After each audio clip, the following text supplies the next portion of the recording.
Le héros se tenait au milieu d'un lieu étrange qui ressemblait à un désert. Le jeune homme regardait tout ce qui se passait avec horreur, sans comprendre où il était, et surtout, comment il était arrivé là. Une créature étrange affirma que cet homme était venu, ajoutant qu'il était le seul dieu parmi tous les hommes. D'étranges entités ordonnèrent à certains de s'endormir, et à d'autres, elles prophétisèrent la mort, qui était inévitable, ce qui laissa le jeune homme sous le choc. Soudain, un énorme monstre se dirigea vers le malheureux homme qui, le regardant avec de grands yeux, le supplia de ne pas faire ça. Tout en continuant de hurler, Ki se sauta sur le lit en se frottant la tête. Il était heureux que ce ne soit qu'un mauvais rêve. En entrant dans le salon, notre héros décida qu'il était environ 6 heures du matin. Et c'est pourquoi il avait vraiment envie de dormir, même s'il avait aussi envie de manger quelque chose. Dans le même temps, dans d'autres appartements, on pouvait entendre des résidents parler de la nécessité de sauter le petit déjeuner ou de se dépêcher pour aller travailler. Les événements se sont déroulés dans la ville de Hongshu, où la reconstruction a commencé après une tempête solaire survenue il y a 18 ans, et qui est aujourd'hui devenu un centre de développement scientifique et technologique. Le même jour, déguisé en glace, le jeune homme s'est approché de la jeune fille, qui leur a dit avec colère de la laisser tranquille. Enlevant son chapeau, le garçon se plaignit d'avoir très chaud, et par conséquent, le jeune homme n'espérait pas que lui ou qui que ce soit d'autre puisse vendre quoi que ce soit dans un tel costume. De plus, Ki n'appréciait pas le regard quelque peu dédaigneux que les passants lui lançaient. Beaucoup voulaient le prendre en photo pour la montrer à leurs amis. Le jeune homme s'est posé des questions sur les raisons qui l'avaient poussé à choisir ce travail en particulier. Et juste au moment où notre héros pensait que les enfants appréciaient ce qu'il faisait, il entendit un enfant dire à sa mère ce que ça faisait d'être déguisé en caca, même s'il s'agissait en réalité d'un cornet de glace. Le garçon grommela et fit remarquer qu'il n'achèterait jamais rien que vendait une personne aussi laide, faisant allusion à Ki. À ce moment-là, le jeune homme remarqua son patron, qui fit des remarques à l'employé sur sa façon de parler aux clients, et lui demanda de se rendre dans son bureau. Après avoir donné à notre héros l'équivalent de quelques jours de salaire, l'homme lui a calmement dit de ne plus ressortir. Bien que Ki ne comprenne pas pourquoi il était renvoyé, le patron a dit qu'il avait acheté ce magnifique costume pour attirer les clients, mais il s'est avéré qu'au contraire, ils ont commencé à éviter l'endroit. Même si le type n'a pas cru jusqu'au bout qu'il allait être licencié, c'était fait. Et le manager a dit à haute voix que les jeunes étaient irrespectueux, tandis qu'il traversait la ville, notre héros était certain que tout cela était pour le mieux. Car il en avait assez de porter ce rouleau de printemps, ce rouleau qui lui ruinait le corps.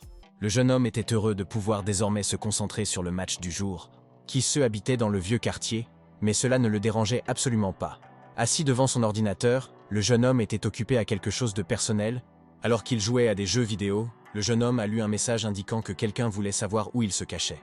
Mais après quelques minutes seulement, le jeune homme était heureux d'avoir réussi à atteindre le sommet en un mois.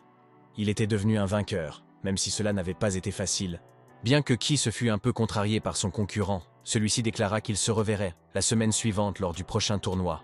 À ce moment-là, dans un lieu inconnu, un joueur était assis, songeant au fait que notre héros avait une trop haute opinion de lui-même, se croyant le meilleur aux jeux vidéo. L'adversaire connaissait le nom de son adversaire. Mais en même temps, notre héros pensait que c'était une personne plutôt étrange. Toujours assis devant l'ordinateur, l'homme a déclaré à voix haute qu'il finirait de toute façon par se mettre en couple avec ce joueur. Se rendant compte qu'il était déjà tard, notre héros alla se coucher. Mais au lieu d'un sommeil paisible, il rêva d'une fête où se trouvèrent de nombreuses filles. Mais le jeune homme n'eut pas le temps de réaliser son rêve, car il reçut une sorte de colis, bien que Ki ne comprenne pas pourquoi il faisait cela à 4 heures du matin. Quand on l'appela par son nom, il fut d'abord surpris. Mais il se surprit ensuite à penser que le messager devait être au courant de ce genre de choses. Lorsque le jeune homme ouvrit la boîte, il fut très surpris, car à l'intérieur se trouvait une simple boîte en bois. Au début, notre héros crut avoir reçu un prix pour sa victoire au tournoi, mais il se dit ensuite que cela ne pouvait pas être arrivé si vite. Cependant, après un moment, le jeune homme décida qu'il lui avait apporté la lame la plus puissante. Brandissant le couteau, l'adolescent se sentait plus puissant et plus important que jamais. Mais l'instant d'après, notre héros, agacé et en colère, décida de porter plainte, car il n'était plus un enfant de 3 ans pour accepter une telle chose. À ce moment-là, l'inconnu l'entendit apprendre que la lame avait été livrée et que, par conséquent, le messager était sur le chemin du retour. Soudain, l'homme a entendu un message lui parvenir et a conclu que les gens se réveillaient si vite. Prenant son téléphone, Ki décida que l'homme avec qui il était censé régler ses comptes lui écrivait. Et un instant plus tard, un inconnu a déclaré qu'il s'occupait toujours du jeune homme, et a ajouté qu'il était le seul à imposer des conditions de travail strictes. Puis il a continué en expliquant qu'il avait postulé pour un emploi à South by Shi et que, par conséquent, si le jeune homme était prêt, il pourrait régler ce problème. L'homme a dit qu'il serait bientôt là, d'autant plus qu'il se trouvait déjà à la gare, et il s'est dit que cette île était connue pour être sa capitale des technologies du futur, la plupart des entreprises étant des sociétés de haute technologie. Assis dans le train, Qui se lut un message indiquant que son colis ne pouvait être livré pour le moment, mais que ce serait possible un peu plus tard. À ce moment-là, le train passait sous l'eau, et les passagers étaient donc ravis de contempler une telle beauté. Le jeune homme pensa que le message qu'il avait lu n'avait aucune importance, bien que Qui ait immédiatement remarqué la beauté du lieu, constatant que tout ce qu'ils avaient dit à son sujet n'était pas un mensonge. Un instant plus tard, la belle regarda l'enfant qui admirait le fond de l'océan, tout en lui expliquant que le vrai fond marin est froid et sombre, et qu'en plus, il n'est pas du tout beau. Notre héros ne comprenait pas pourquoi l'étranger parlait ainsi de l'océan. Cependant, lorsque les grands yeux de la jeune fille se posèrent sur lui, le jeune homme pensa seulement que cette inconnue était très belle. De plus, le jeune homme appréciait le rire de cette passagère, et lorsqu'elle lui fit un clin d'œil, il comprit qu'il avait conquis son cœur. Mais ses pensées et ses rêveries furent de courte durée, car le chauffeur annonça qu'ils étaient déjà arrivés à destination. En descendant du train, l'homme décida qu'en chemin, il ferait semblant d'avoir heurté par hasard une belle femme. Mais réalisant que beaucoup d'autres personnes aux alentours voulaient en faire de même, il comprit qu'il n'était pas le seul à avoir eu cette idée. Finalement, le jeune homme fut le dernier à descendre de la calèche, mais il était surtout préoccupé par le risque d'être en retard à son nouveau travail. À ce moment-là, des événements intéressants se déroulaient dans la tour de Platine, où notre héros se dirigeait. Au départ, une jeune fille a été contrariée de ne pas avoir pu gagner, mais elle a ensuite pensé qu'elle avait réussi lorsqu'elle a entendu quelqu'un la saluer. En apprenant que l'homme avait besoin de Goudan, la secrétaire s'est mise en colère d'être empêchée de gagner et a immédiatement ajouté que le visiteur devait aller tout droit dans le couloir. Le jeune homme pensa avec horreur qu'il n'avait jamais vu de telles secrétaires auparavant. Mais un instant plus tard, un événement se produisit qui choqua profondément Qui. Un homme qui, entre autres, avait également été victime d'insultes, fut expulsé du bureau. Le blond, s'adressant au garçon, lui dit qu'il avait tort et que, par conséquent, il ferait tout ce qu'il voulait. Contre toute attente, Goudan, le responsable du département des services d'intermédiation, a serré notre héros dans ses bras et a annoncé avec joie qu'ils s'étaient enfin rencontrés, après avoir poussé l'homme dans un bureau. Le directeur lui a dit de s'asseoir pendant qu'il allait chercher les informations nécessaires. En observant les autres personnes présentes dans le bureau, le jeune homme réalisa qu'il n'était pas le seul à être venu chercher du travail, qui aurait peut-être dû se sentir mal à l'aise, mais il n'y avait rien de tel. Il ne comprenait pas vraiment où il se trouvait. Bien que le jeune homme ait eu l'impression d'être constamment observé, il n'acheva pas sa pensée, car à ce moment-là, Goudan entra et annonça qu'il avait des informations. Après avoir distribué des documents à tous ceux qui avaient parlé des entreprises, le directeur a annoncé que chaque personne prendrait en charge une commande à la fois. Notre héros comprit qu'il s'agissait d'un travail pour le groupe Kongwangji, une entreprise parmi les 3 plus importantes au monde. Mais il ne savait pas exactement ce qu'il fallait faire. À ce moment-là, le jeune homme comprit que c'était le prix à payer pour être mis au courant de la situation, ou, plus précisément, qu'il s'agissait d'un repère de voleurs, ce qui devint évident lorsqu'il aperçut un homme battu dans le couloir. Soudain, la blonde demanda s'il comprenait vraiment qu'il s'agissait de chantage. L'homme réalisa que cet autre avait également tout compris. Mais il décida qu'ils devraient tous payer, sinon ils seraient battus, même s'ils pouvaient encore tenter de s'échapper. Notre héros comprit qu'il était confronté à une situation difficile. C'était comme un hamster face à un serpent. Allait-il être mangé, ou allait-il se battre pour se libérer? À ce moment-là, tous les candidats ont commencé à s'indigner et à partir, déclarant qu'ils n'avaient pas besoin d'un tel emploi. Mais le directeur a précisé que les jeunes ne pourraient quitter les lieux qu'après avoir payé des frais de consultation. Sinon ils devraient rester plus longtemps. Qui se vit comment l'homme blond commença à esquiver, disant qu'il n'allait pas se battre, mais qu'il voulait simplement utiliser sa carte bancaire. Et une fois de plus, le jeune homme pensa qu'il ne voulait pas être battu. Mais sortir de cet endroit ne serait peut-être pas facile. Au bout d'un moment, un homme entra dans le hall et commença à flirter avec la secrétaire. Mais à ce moment-là, Goudan entra également dans le hall et salua Hua.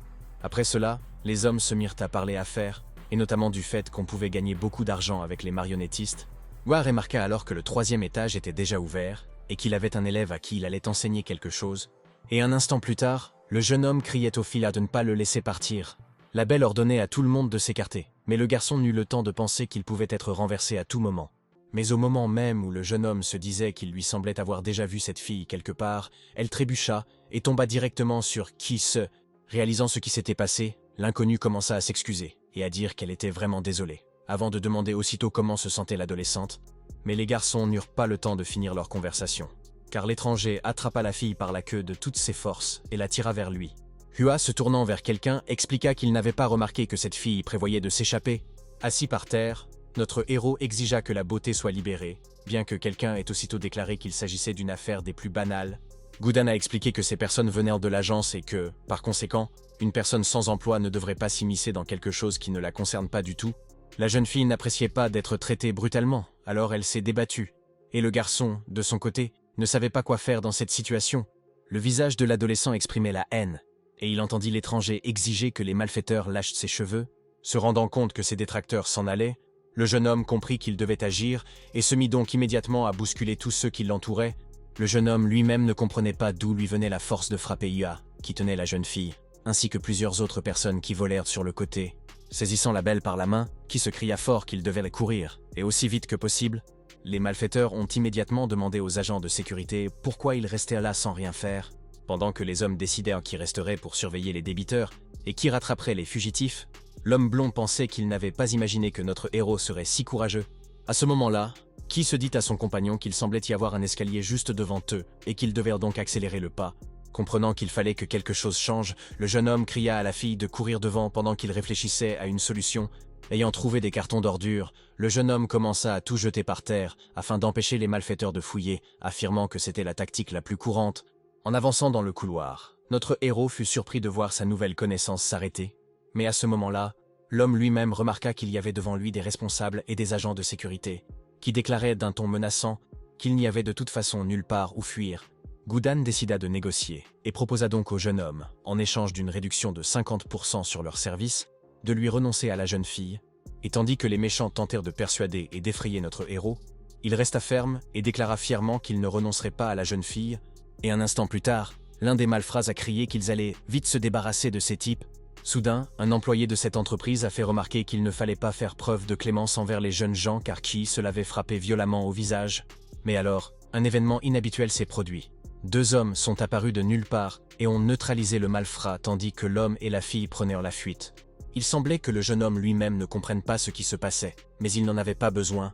Il s'est avéré que les captifs avaient réussi à s'échapper et se vengeaient maintenant de ceux qui les avaient attirés dans un piège. Au bout d'un moment, les hommes, qui tentèrent de reprendre leurs esprits, dirent qu'ils ne devaient pas laisser partir Kiss, même si certains avaient peur de ce type. Tentant de retrouver les fugitifs qui se cachaient au coin de la rue, les hommes se plaignirent de ne pas trouver le jeune homme. La jeune fille ne comprenait pas combien de temps il devrait encore se cacher, mais notre héros demanda à la belle d'être patiente, tout en lui demandant si elle ressentait un quelconque malaise dans cet endroit. Souriante, la nouvelle connaissance remercia son sauveur, ajoutant qu'elle allait bien. Gêné, le jeune homme déclara qu'il n'avait pas besoin de gratitude, qu'il avait simplement fait ce qu'il avait à faire, et pensa que c'était l'un de ses meilleurs jours. Continuant à se cacher de leurs poursuivants, Qui se admit qu'il pensait que personne ne les poursuivrait et que personne ne les rechercherait. Après avoir appuyé de toutes ses forces sur le doigt du garçon, la jeune fille se mit aussitôt à rire en entendant le jeune homme se plaindre que ça faisait mal, mais elle décida immédiatement de ne plus recommencer. Comprenant le mécontentement de son compagnon, finalement, la jeune fille déclara soudainement et brusquement qu'elle s'appelait Taozi, se souvenant qu'elle ne l'avait pas encore fait. Après quoi, elle demanda à sa nouvelle connaissance de se présenter. Le jeune homme s'est immédiatement présenté et a commencé à raconter la longue histoire de son nom, réalisant que la belle se moquait encore de lui. Notre héros comprit qu'après le coucher du soleil, la vie nocturne des habitants du sud Beshiju ne faisait que commencer, et qu'il pouvait donc enfin se détendre. Pour s'assurer que tout allait vraiment bien, Taozi a posé la question une nouvelle fois et a reçu une réponse affirmative. Un instant, le garçon crut que la fille se répétait, car elle voulait le remercier à nouveau, après avoir entendu que c'était inutile. Puis il a enlevé sa veste et a demandé à son ami de la lui mettre, son ami s'excusant à nouveau de s'être imposé à lui. Le jeune homme ne répondit pas à cette remarque. Il répéta qu'ils étaient tombés sur des méchants et voulait donc savoir s'ils avaient abîmé la beauté du lieu. Après avoir giflé le jeune homme, Taozi a déclaré d'un ton péremptoire que sa robe avait été déchirée alors qu'elle sauvait quelqu'un, puis a ajouté d'un ton plus bas que ces méchants avaient trompé son ami. La campagne publicitaire à laquelle son ami participait s'est avérée être menée par une entreprise du marché noir. Et ces personnes malhonnêtes ont donc forcé la malheureuse femme à prendre des photos complètement différentes de celles qui avaient été promises initialement. On laissa à la belle le temps de se ressaisir, mais elle en profita pour envoyer un message. Et l'ayant reçu, Taozi se précipita aussitôt à son secours. La jeune fille a raconté que ses amis étaient parvenus à détruire le matériel, après quoi ils s'étaient remis à courir. C'est au cours de leur fuite qu'elle a rencontré notre héros. Le jeune homme, ayant entendu cette histoire, demanda à son ami qui elle était pour s'introduire seule dans le repère de tel bandit. La jeune fille ne répondit pas directement à la question. Elle se contenta de faire un clin d'œil au jeune homme et déclara qu'elle était heureuse d'avoir rencontré Kiss. Gêné, le garçon pensa qu'il devait au moins dire quelque chose et déclara aussitôt qu'il était trop tard. En entendant la belle faire remarquer que l'heure de leur rendez-vous avec son ami était déjà passée, Taozi, inscrivant rapidement son numéro de téléphone sur la main du jeune homme, lui dit de ne pas oublier de lui écrire, précisant qu'elle n'avait plus peur des bandits. En s'enfuyant, la jeune fille déclara qu'un jour elle remercierait son sauveur et lui rappela aussitôt de ne pas oublier de l'appeler. Debout au milieu de la rue, notre héros pensa que sa connaissance aurait pu être un peu plus féminine, mais d'un autre côté, il était tout de même content de l'avoir rencontrée. De retour dans l'établissement, les mal intentionnés ont honnêtement admis avoir laissé s'échapper les fugitifs. Allumant une cigarette, Hua déclara avec colère qu'après cela, son peuple avait encore le courage de revenir. Comprenant que le malfaiteur était vraiment en colère, les gardes ont immédiatement tenté de battre en retraite, disant à l'homme de se calmer car ils allaient repartir à sa recherche. Mais Hua s'est aussitôt mis à insulter ses employés, affirmant qu'ils étaient même incapables de trouver deux adolescents, sans parler de choses plus graves. Contre toute attente, Gudong prit la défense des garçons, affirmant qu'il n'était pas nécessaire de se disputer et que tout pouvait s'expliquer calmement, mais cette phrase alarma le chef. Mais l'homme a expliqué à Hua que ce type s'était déjà inscrit chez eux et que par conséquent l'adresse du domicile de ce qui se figurait dans la base de données. En entendant cela, le chef cria encore plus fort, faisant remarquer que s'ils avaient des informations, pourquoi personne n'avait-il encore agi? Et un instant plus tard, le méchant déclara que dès qu'il composerait le numéro de téléphone du jeune homme, tout le monde serait obligé de garder le silence, et qu'il lui parlerait lui-même. Mais peu de temps après, les gardes entendirent le surnom Q et comprirent que leur chef appelait un vieil homme. Oyu, le chef de la bande du loup émeraude, demanda immédiatement si Hua était vraiment en danger et l'entendit demander qu'on lui envoie des hommes.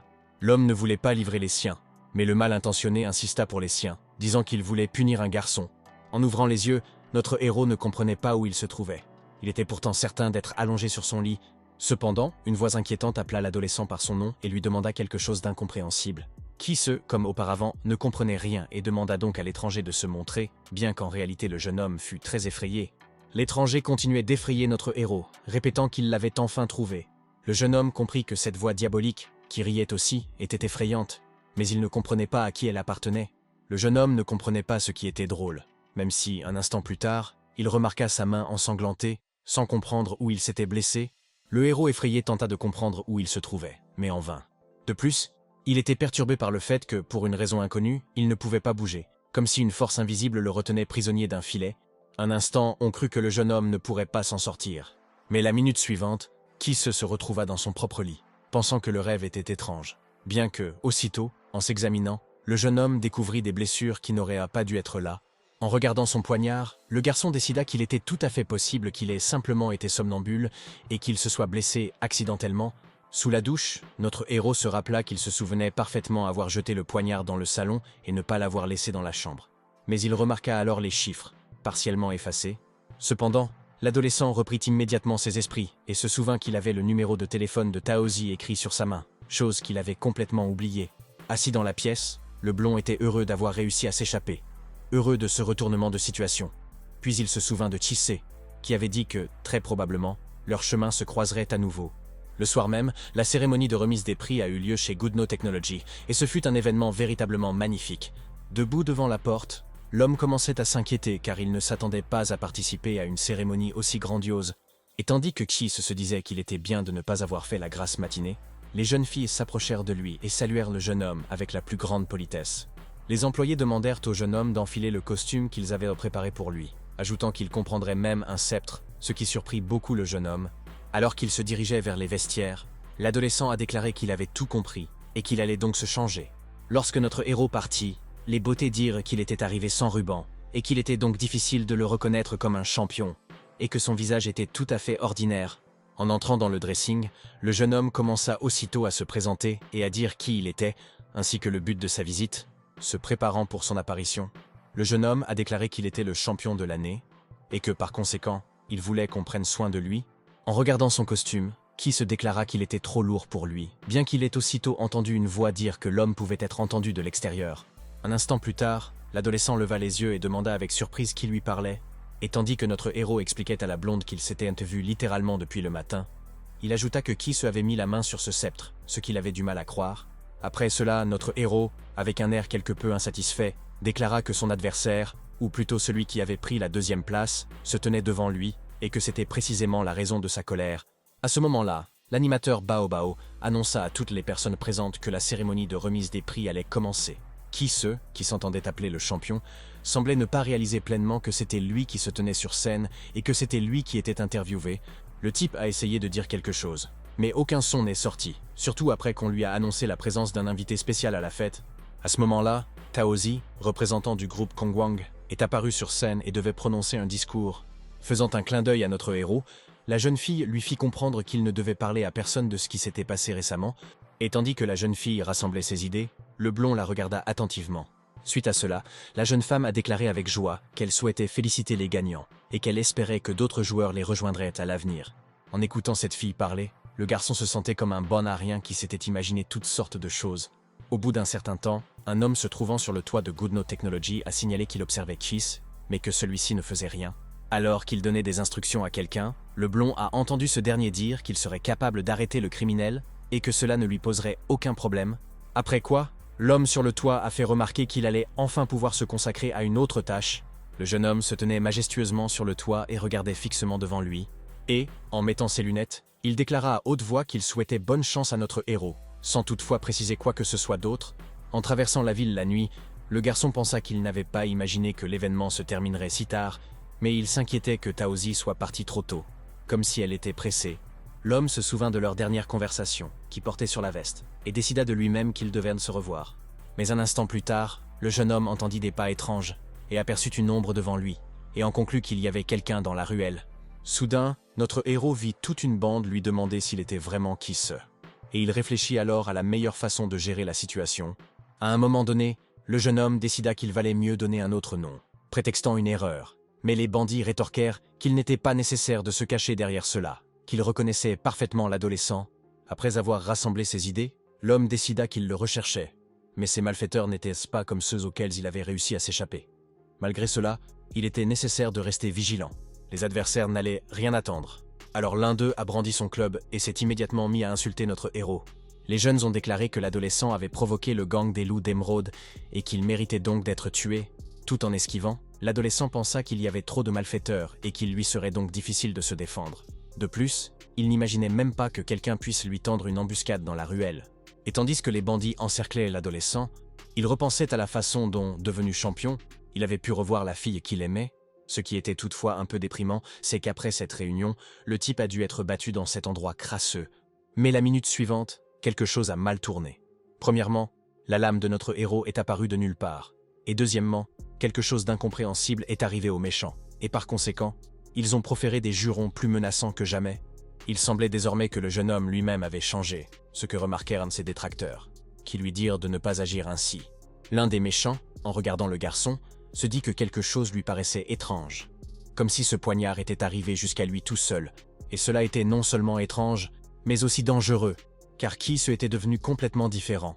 Le chef ordonna donc à ses hommes de s'occuper rapidement de lui, et seul le jeune homme lui-même restait totalement indifférent, bien qu'il eût entendu dire que les méchants se plaignaient que leur adversaire était devenu incroyablement fort.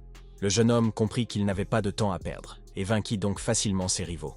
Les hommes ont essayé de faire quelque chose. Ils étaient bien conscients d'être majoritaires, mais cela ne leur a été d'aucune utilité. Se rendant compte que les forces n'étaient pas égales, certains membres du gang prenaient déjà la fuite, disant qu'ils n'avaient aucune idée de qui était cet homme, ni pourquoi il était si fort. À ce moment-là, Hua a barré le passage à plusieurs fugitifs, vous demandant s'ils allaient vraiment s'échapper. L'homme était furieux, mais il était encore plus insatisfait du fait que Ki se soit transformé en une personne complètement différente, comme si le poignard l'avait influencé d'une manière ou d'une autre. À ce moment-là, Hua, frustré, appela à l'aide Dong, qui promit de redresser la situation. Cependant, quelques minutes auparavant, les membres restants du gang, réalisant que quelque chose n'allait pas, avaient également décidé de fuir, voyant les pilules éparpillées sur le sol. Le chef du gang se tourna vers Dong et lui demanda ce qui lui arrivait. Mais il souriait simplement, car tout le monde pouvait venir à lui pour se sentir bien. L'homme ne dit rien. Il se souvint simplement que le jeune homme possédait un objet qui lui permettait d'augmenter son adrénaline, décuplant ainsi sa propre endurance. Notre héros, en observant son nouveau rival, pensa qu'il s'agissait d'une drogue interdite au sein du gang, et il ne savait donc pas où cet homme se la procurait. Et l'ennemi, lui, ne réfléchissait à rien. Il observait attentivement le garçon, prêt à l'attaquer à tout moment. Malgré cela, le jeune homme n'était pas pressé d'agir. Il était préparé à toute éventualité. Dong accéléra et frappa de toutes ses forces là où notre héros se trouvait peu de temps auparavant. Regardant devant lui avec horreur, le jeune homme se mit à jurer, disant que le garçon avait réussi à l'esquiver, ce qui était incroyable. L'homme qui se tenait derrière son adversaire l'a immédiatement frappé, le mettant à terre. Il y avait de la haine, voire de la colère dans les yeux de Shise, mais en même temps il gardait le silence. Soudain, son adversaire bondit de son siège et saisit aussitôt le jeune homme par le visage, le repoussant brusquement. L'homme a réussi, on ne sait comment, à projeter littéralement l'adolescent contre un mur de pierre. Hua, qui observait la scène depuis le coin de la rue, n'arrivait pas à croire que la force de sa connaissance fût si grande. Malgré cela, notre héros n'a même pas songé à abandonner, et de ce fait, il a porté un coup très violent à son adversaire. Il ne s'attendait visiblement pas à une telle chose. Et il observa donc attentivement le jeune homme, mais il était clair que le jeune homme n'allait pas abandonner. Et il frappa donc encore plus fort pour mettre le méchant hors jeu. Dong observa de nouveau attentivement l'homme pendant un instant, mais il reposa aussitôt le bandit. Allongé au sol, le mal intentionné continuait de dire qu'un véritable monstre se tenait devant lui. À ce moment-là, il semblait que Ki se s'était transformé d'un garçon ordinaire en un véritable souverain, qui avait même grandi en stature. Le malfaiteur, fermement tenu par le jeune homme, pensait qu'il allait trouver la mort entre les mains de cet homme sans valeur. Mais l'instant d'après, Hua, qui s'était emparé d'un pistolet et avait commencé à tirer sur notre héros, déclara que c'en était fini pour lui. Mais alors, un événement inexplicable se produisit. L'homme regarda attentivement le jeune homme et pensa l'avoir frappé 3 fois, mais celui-ci était toujours debout. Au bout d'un certain temps, le jeune homme s'est débarrassé de tous les malfaiteurs qui se trouvaient là, qui ceux avaient l'impression de faire quelque chose d'incroyable, et de le faire assez rapidement. Cependant, quelques minutes plus tard, assis contre le mur, l'homme a dit qu'il avait mal partout. À ce moment-là, une jeune fille apparut dans la ruelle et dit qu'elle cherchait le jeune homme. Il reconnut alors qu'il s'agissait de Mary, qu'il avait aperçue en coulisses. La belle salua le jeune homme, mais elle déclara qu'elle était heureuse de voir le roi des anges déchu, le seigneur Lucifer en personne. Le démon qui habitait le corps de notre héros déclara qu'il ne pourrait plus se servir de ce garçon. Et la jeune fille fit simplement remarquer que 300 ans s'étaient déjà écoulés. Marie a essayé d'intervenir, mais Lucifer lui a ordonné de rester loin de lui.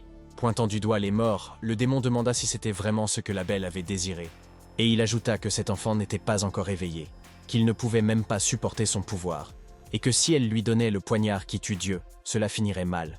Après cela, il ordonna à Marie de tuer le jeune homme, et Lucifer avec lui, mais la brune déclara, confuse, qu'elle ne pouvait pas faire cela car le couteau était déjà attaché à Kissé, et qu'elle pouvait donc accélérer son éveil, même si le démon n'appréciait pas cette idée.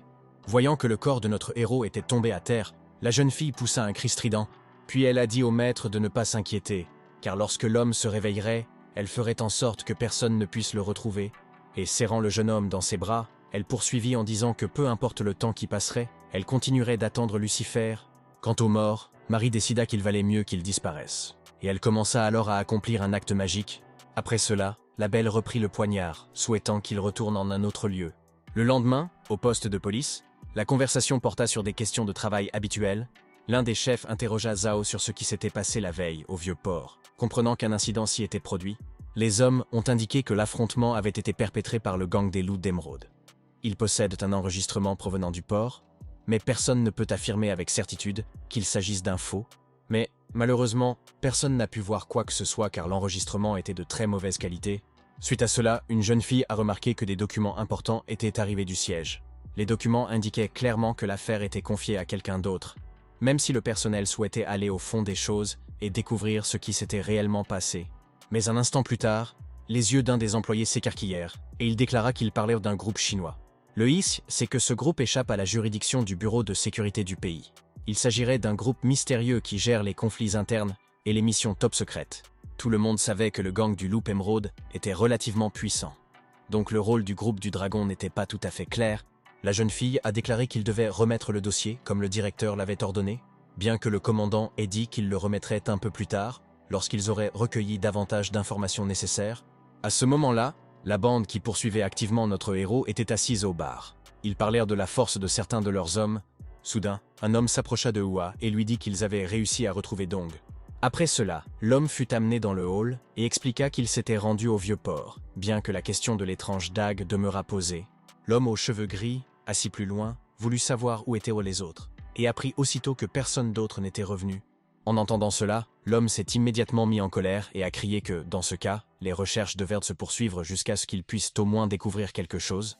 À la surprise générale, Dong commença à s'incliner devant le maître, parlant de le tuer, et annonça aussitôt qu'une dague magique était arrivée. Puis il a demandé si tout ce qu'il avait vu, et tout ce qui concernait l'homme et le poignard, était vraiment vrai. Allumant une cigarette, Hua remarqua pensivement que ce jeune homme mentait ou qu'il était comme lui. Un instant plus tard, il se tourna vers son maître spirituel, qui ne répondit pas immédiatement. Le vieil homme déclara aussitôt que le jeune homme devait rassembler tout le monde, et s'assurer de retrouver à la fois le garçon et le poignard, allongé dans son lit, Ki se constata que tout son corps était douloureux. Bien qu'il ne puisse en comprendre la raison, ni pourquoi il lui était si difficile d'ouvrir les yeux, l'homme se souvint soudain, comme si quelque chose lui était sorti la veille, sans savoir exactement quoi. Debout dans un espace incompréhensible, le jeune homme tentait de comprendre s'il dormait encore. Mais à ce moment-là, notre héros aperçut une silhouette étrange qui affirma que c'était elle qui avait fait venir l'adolescent.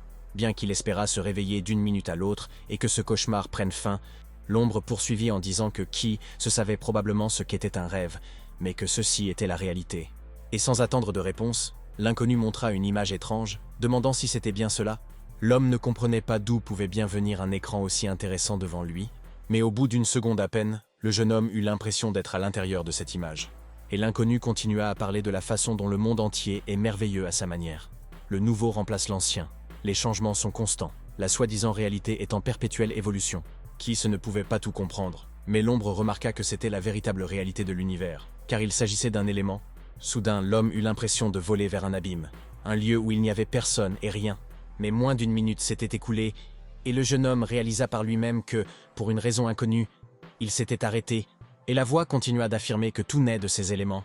Ki écouta attentivement, tandis que l'ombre fit remarquer que, peu importe les changements du monde extérieur, le pouvoir des éléments était éternel, ajoutant que si le jeune homme pouvait contrôler tout cela, toute la vie serait sous son contrôle. Notre héros n'a pas pleinement compris ce qui lui était dit, et a donc remarqué que, plutôt, la terre, l'eau, le feu et l'air constituent l'essence des éléments. À ce moment-là, dans le monde physique, l'adolescent ne se sentait pas bien, ce à quoi il pensait dans son subconscient. Mais tout cela restait pour lui un grand mystère. L'ombre affirma que le corps fragile du garçon était détruit à un tel point que cela affectait même son subconscient. Le jeune homme se mit aussitôt à pleurer, disant qu'il ne voulait rien de tout cela. Mais l'étranger lui dit de se taire. Voyant qu'il se passait quelque chose d'anormal, le jeune homme demanda avec horreur ce qu'il voulait lui faire, et un instant plus tard, il déclara joyeusement que c'était le bonheur absolu, se disant qu'il ne ressentirait peut-être plus jamais de douleur. Mais ce qui surprit le plus notre héros, c'est l'aspect étrange de l'eau. Et plus surprenant encore, le fait qu'elle enveloppa son corps. À ce moment-là, l'étranger déclara qu'il ne s'agissait là que de véritable magie, qui permettrait d'absorber l'élément eau, de stabiliser l'état et de guérir les blessures. La tâche du jeune homme était de se souvenir de cette magie et de continuer à vivre. Ouvrant les yeux, le jeune homme continuait d'entendre une voix dans sa tête, qui lui disait de maîtriser les éléments, de sentir la force qui était en lui, de continuer à vivre, ajoutant qu'elle serait toujours avec lui. Cependant, elle n'eut pas le temps d'y penser, car la minute suivante, Ki entendit un bruit suspect à l'extérieur de la porte. Quelqu'un disait que le jeune homme était à la maison. Les bandits discutèrent entre eux, affirmant que Wo Yue leur avait ordonné non seulement de retrouver le garçon, mais aussi de tabasser celui que notre héros avait clairement entendu. En entrant dans le salon, les hommes reçurent l'ordre de passer à la pièce suivante. Constatant qu'il n'y avait personne dans la première pièce, un instant seulement s'écoula avant que l'un des mal intentionnés ne crie à tout le monde qu'il avait trouvé le type. Mais alors, un événement inattendu s'est produit. L'adolescent a saisi le réveil de table, l'a jeté sur son poursuivant et est monté sur le rebord de la fenêtre. Les bandits ne pensaient pas que le jeune homme allait sauter, mais il leur dit avec un sourire qu'ils devraient le surveiller de près et apprendre de lui. Et puis, quelque chose d'indescriptible s'est produit, car tous ceux qui étaient rassemblés ont vu du feu. L'explosion fut puissante, et les hommes, se tournant vers Flame, lui demandèrent s'il ne restait probablement rien du garçon. Mais le chef, apercevant un trou dans le mur, déclara qu'il ne suffisait pas de tuer quelqu'un, bien que l'homme pointa maintenant du doigt la hauteur, disant que si l'on tombait de cette hauteur, on pouvait se briser la nuque. Cependant, le méchant, apercevant l'escalier, cria que leur fugitif était monté sur le toit et qu'ils devaient donc le suivre. Assis sur le toit, notre héros songeait à la folie qui régnait au sein du gang des loups d'émeraude. Mais ce qui le frappa le plus fut le poing enflammé. Il ne comprenait pas comment ils avaient pu en arriver là. Mais le jeune homme n'eut pas le temps de finir sa phrase, car une minute plus tard, toute la bande se tenait derrière lui, rassemblée au complet, écoutant le jeune homme leur proposer de leur parler. Cependant, le chef n'était pas disposé à écouter quoi que ce soit. Il a déclaré qu'il ne pouvait être corrompu, car il avait besoin du garçon. Tenant son poignard à la main, Ki se déclara, craignant que si les malfaiteurs s'approchèrent de lui, il ne soit plus aussi poli. Le garçon déclara joyeusement qu'il tenait entre ses mains une lame magique qu'il avait gagnée lors d'un concours de jeux vidéo, même si les méchants ne faisaient que se moquer de lui. Soudain, notre héros fut littéralement projeté contre le mur par un puissant coup de feu. Cependant, l'instant d'après, le jeune homme aperçut une grande réserve d'eau devant lui. Et tandis que le garçon escaladait ce réservoir, le méchant cria que soit le garçon lui montrait le poignard, soit il serait englouti par l'eau. Voyant les flammes gagner en intensité, notre héros, réalisant que l'eau était déjà très proche, espéra son salut. Les personnes mal intentionnées comprirent que Kiss était entré à l'intérieur, et ne savaient donc pas comment procéder. Une minute plus tard, Flame ordonna à ses hommes d'aller prendre le poignard à l'adolescent, sans se soucier de la manière dont ils allaient s'y prendre. Dans la cuve, l'homme pensait avoir miraculeusement réussi à s'échapper. Et de plus, qu'il avait de la chance que cette cuve existe. À ce moment-là, des individus mal intentionnés se présentèrent de nouveau devant le jeune homme, lui ordonnant de rendre le poignard. S'il refusait, il le battrait tout simplement. Et une fois de plus, quelque chose d'inhabituel se produisit, car Kiss commença à couler au fond du conteneur, pensant qu'il ne voulait pas encore mourir. Après cela, une voix apparut dans sa tête et ordonna au jeune homme de se souvenir de la formation magique. L'homme ne comprenait pas ce qui lui arrivait, car l'ombre que le jeune homme avait aperçue plus tôt l'aidait maintenant. Et c'était vraiment une sorte de magie, car le jeune homme a réussi à rester sous l'eau et à se sentir à l'aise. Pendant un instant, notre héros eut l'impression de pouvoir respirer librement. De plus, Kiss est parvenu à créer des formations étonnantes. Même s'il ne comprenait pas lui-même comment cela était possible, soudain, les malfaiteurs, regardant dans l'eau, remarquèrent qu'ils ne voyaient aucun mouvement et furent donc certains que le garçon s'était noyé. Une minute plus tard, ils signalèrent à Flame qu'aucun mouvement n'était toujours visible sous l'eau et qu'ils étaient donc prêts à aller chercher la lame pour lui. Cependant, avant que les hommes puissent faire quoi que ce soit, ils se mirent immédiatement à hurler d'horreur, expliquant que tout tremblait pour une raison inconnue. Et croyant que le jeune homme était peut-être encore en vie. Soudain, une force invisible se mit à jeter à l'eau les personnes mal intentionnées et à les entraîner au fond. Et tandis que les méchants suppliaient à leur chef de les aider et de faire au moins quelque chose, celui-ci se réjouissait, affirmant avoir découvert quelque chose d'intéressant. Flame observait attentivement l'eau, qui ressemblait maintenant à une sorte de tempête, et déclara qu'il en voulait bien plus.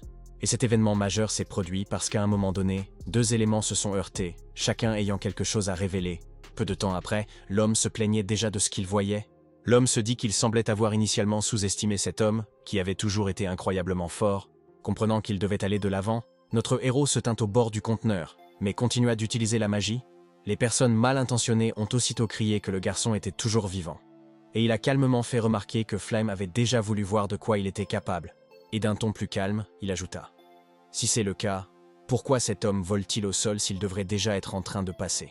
En maîtrisant le pouvoir de l'eau, Kiss commença à insulter son adversaire. Réalisant qu'il n'avait désormais pratiquement plus rien à craindre, l'homme était furieux. Il disait que les bandits avaient osé détruire sa maison, mais que maintenant, ils restaient là sans rien faire, alors qu'avant, ils étaient si fiers de leur poing enflammé.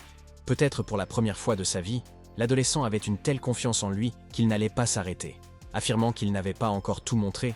Et lorsque notre héros décida de montrer le dragon d'eau, il réalisa avec appréhension que, pour une raison inconnue, rien ne fonctionnait.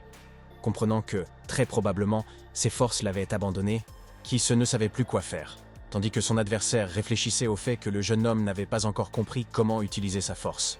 Le jeune homme vit un jet de flamme se diriger vers lui et se dit que le scélérat n'aurait pas honte de faire une chose pareille devant un homme désarmé. Une minute plus tard, notre héros fut pris au piège des flammes et se mit à hurler de chaleur. Caché dans le réservoir, le garçon s'aperçut que l'eau chauffait, mais cela ne dura pas longtemps. L'instant d'après, quelque chose se produisit. Le baril explosa et le jeune homme tomba du toit en hurlant pour qu'on vienne à son secours. Soudain, un homme blond apparut à côté du jeune homme, comme sorti de nulle part. S'adressant à notre héros, l'étranger avertit l'adolescent de se préparer à l'atterrissage. Et à ce moment-là, lorsque la blonde a indiqué un endroit au type, il a regardé avec horreur, sans comprendre ce qui allait lui arriver ensuite. Après cela, le jeune homme décida d'abattre les méchants, qui tombaient eux aussi du toit. Allongé sur le sol, l'un des mal intentionnés allait dire quelque chose, mais il n'y parvint pas. Quant à Kiss, il ne se sentait pas bien que le malveillant ait fait remarquer que c'était ainsi que cela devait être.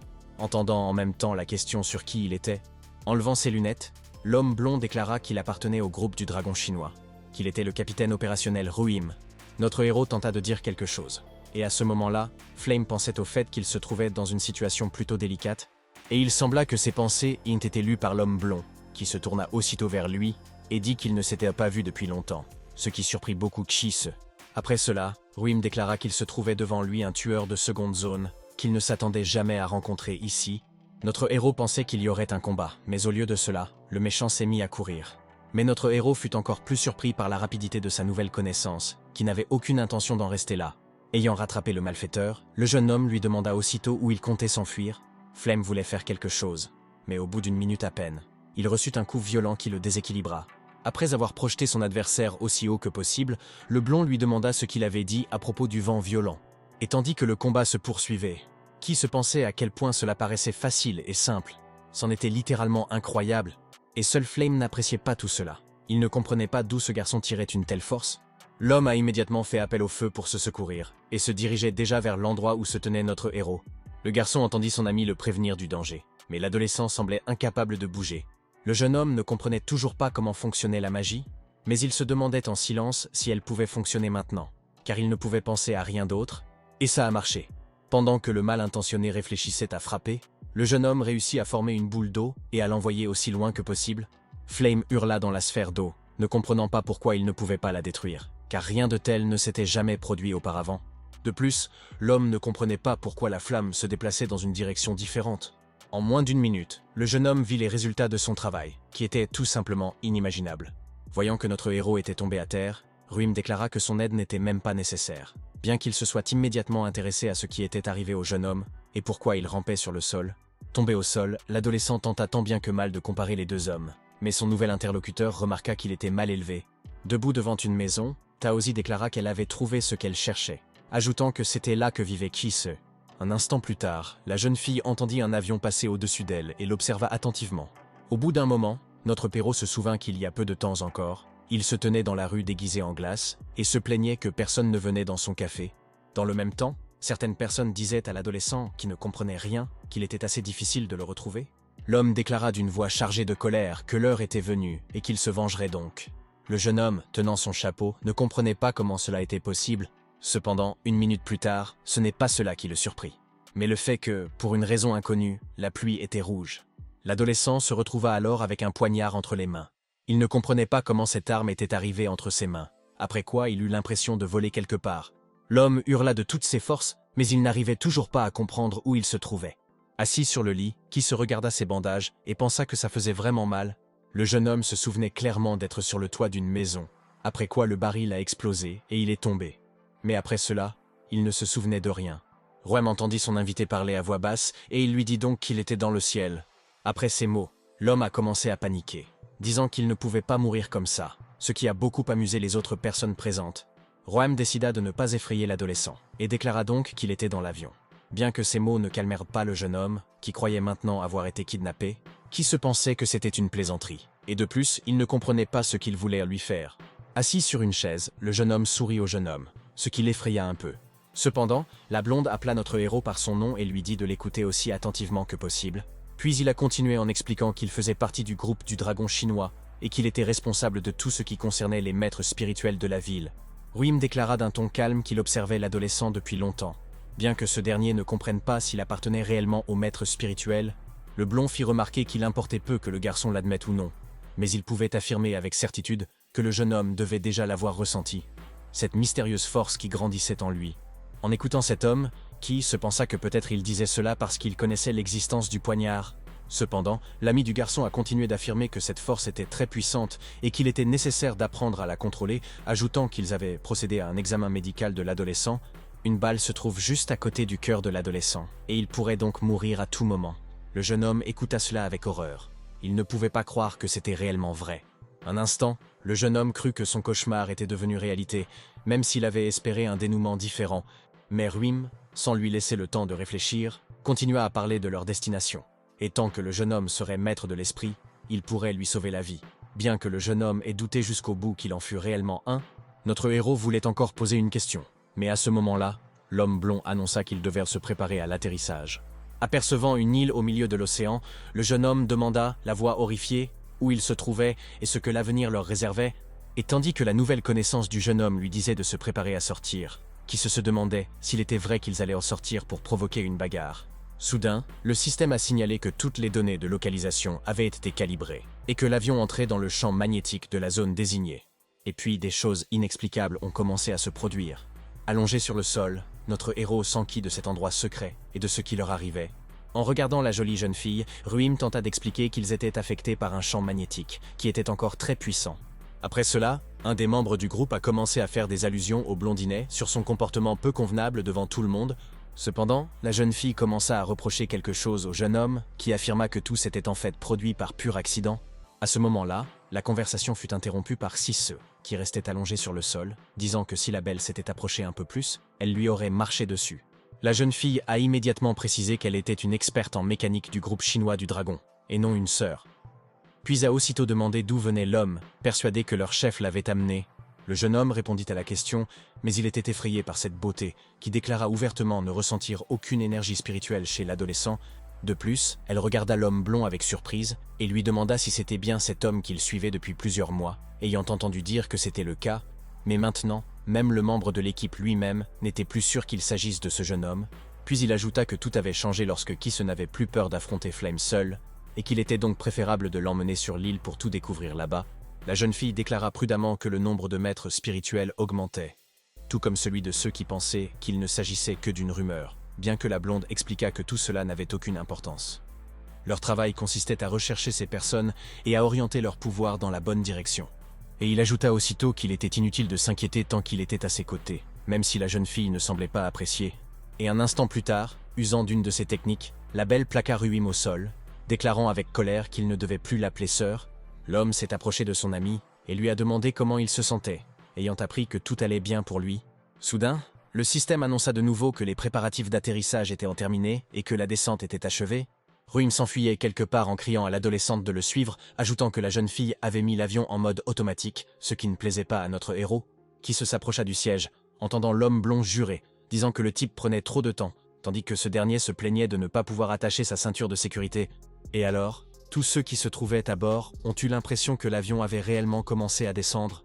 Mais alors, quelque chose se produisit auquel le jeune homme ne s'attendait pas du tout.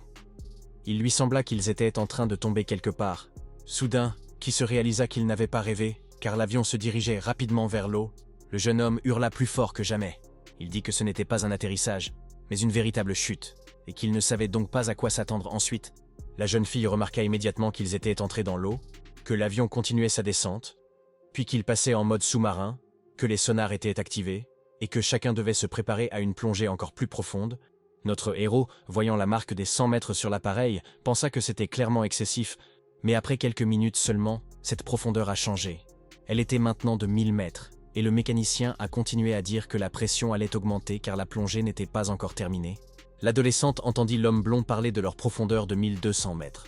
D'un côté, c'était effrayant, mais de l'autre, c'était incroyable et magnifique. Il a ensuite ajouté que le client avait perdu connaissance si rapidement qu'il ne s'était même pas rendu compte qu'ils étaient arrivés à destination, et qu'il pouvait maintenant se préparer à l'accostage. En apprenant que l'amarrage avait commencé, Kiss se tut un peu, bien que son interlocuteur lui ait conseillé d'esquisser au moins un sourire.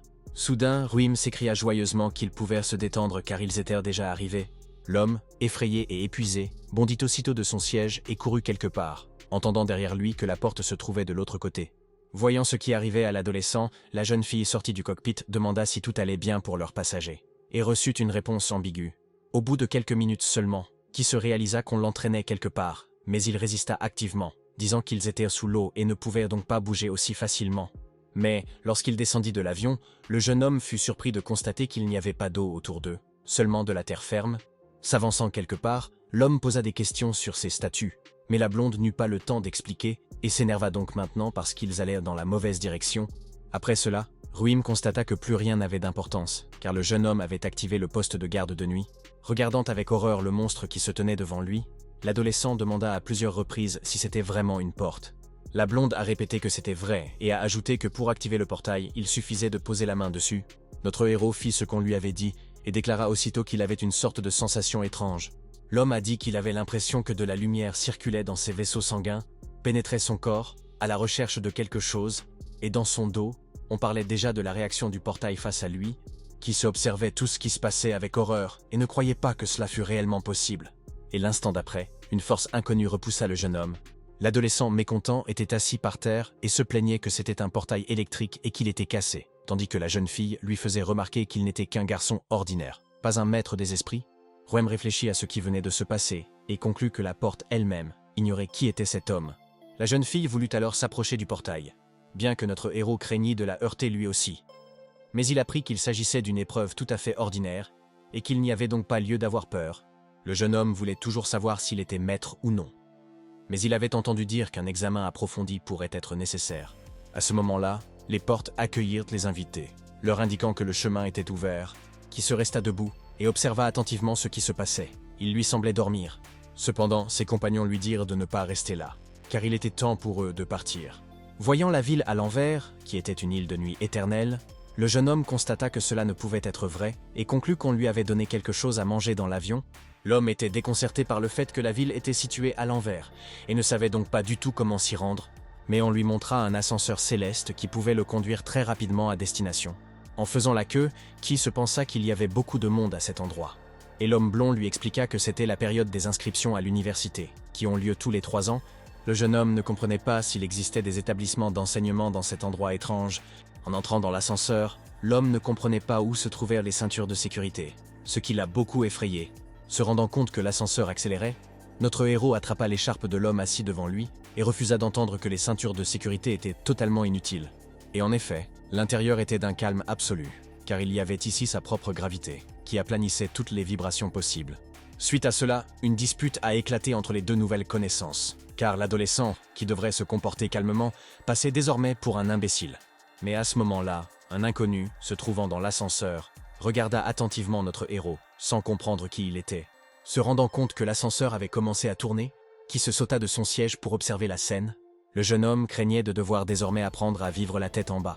Mais ses amis lui expliquèrent que le noyau énergétique de la nuit libérait sa propre gravité, contrebalançant celle de la Terre, et que par conséquent, rien d'inhabituel ne se produirait.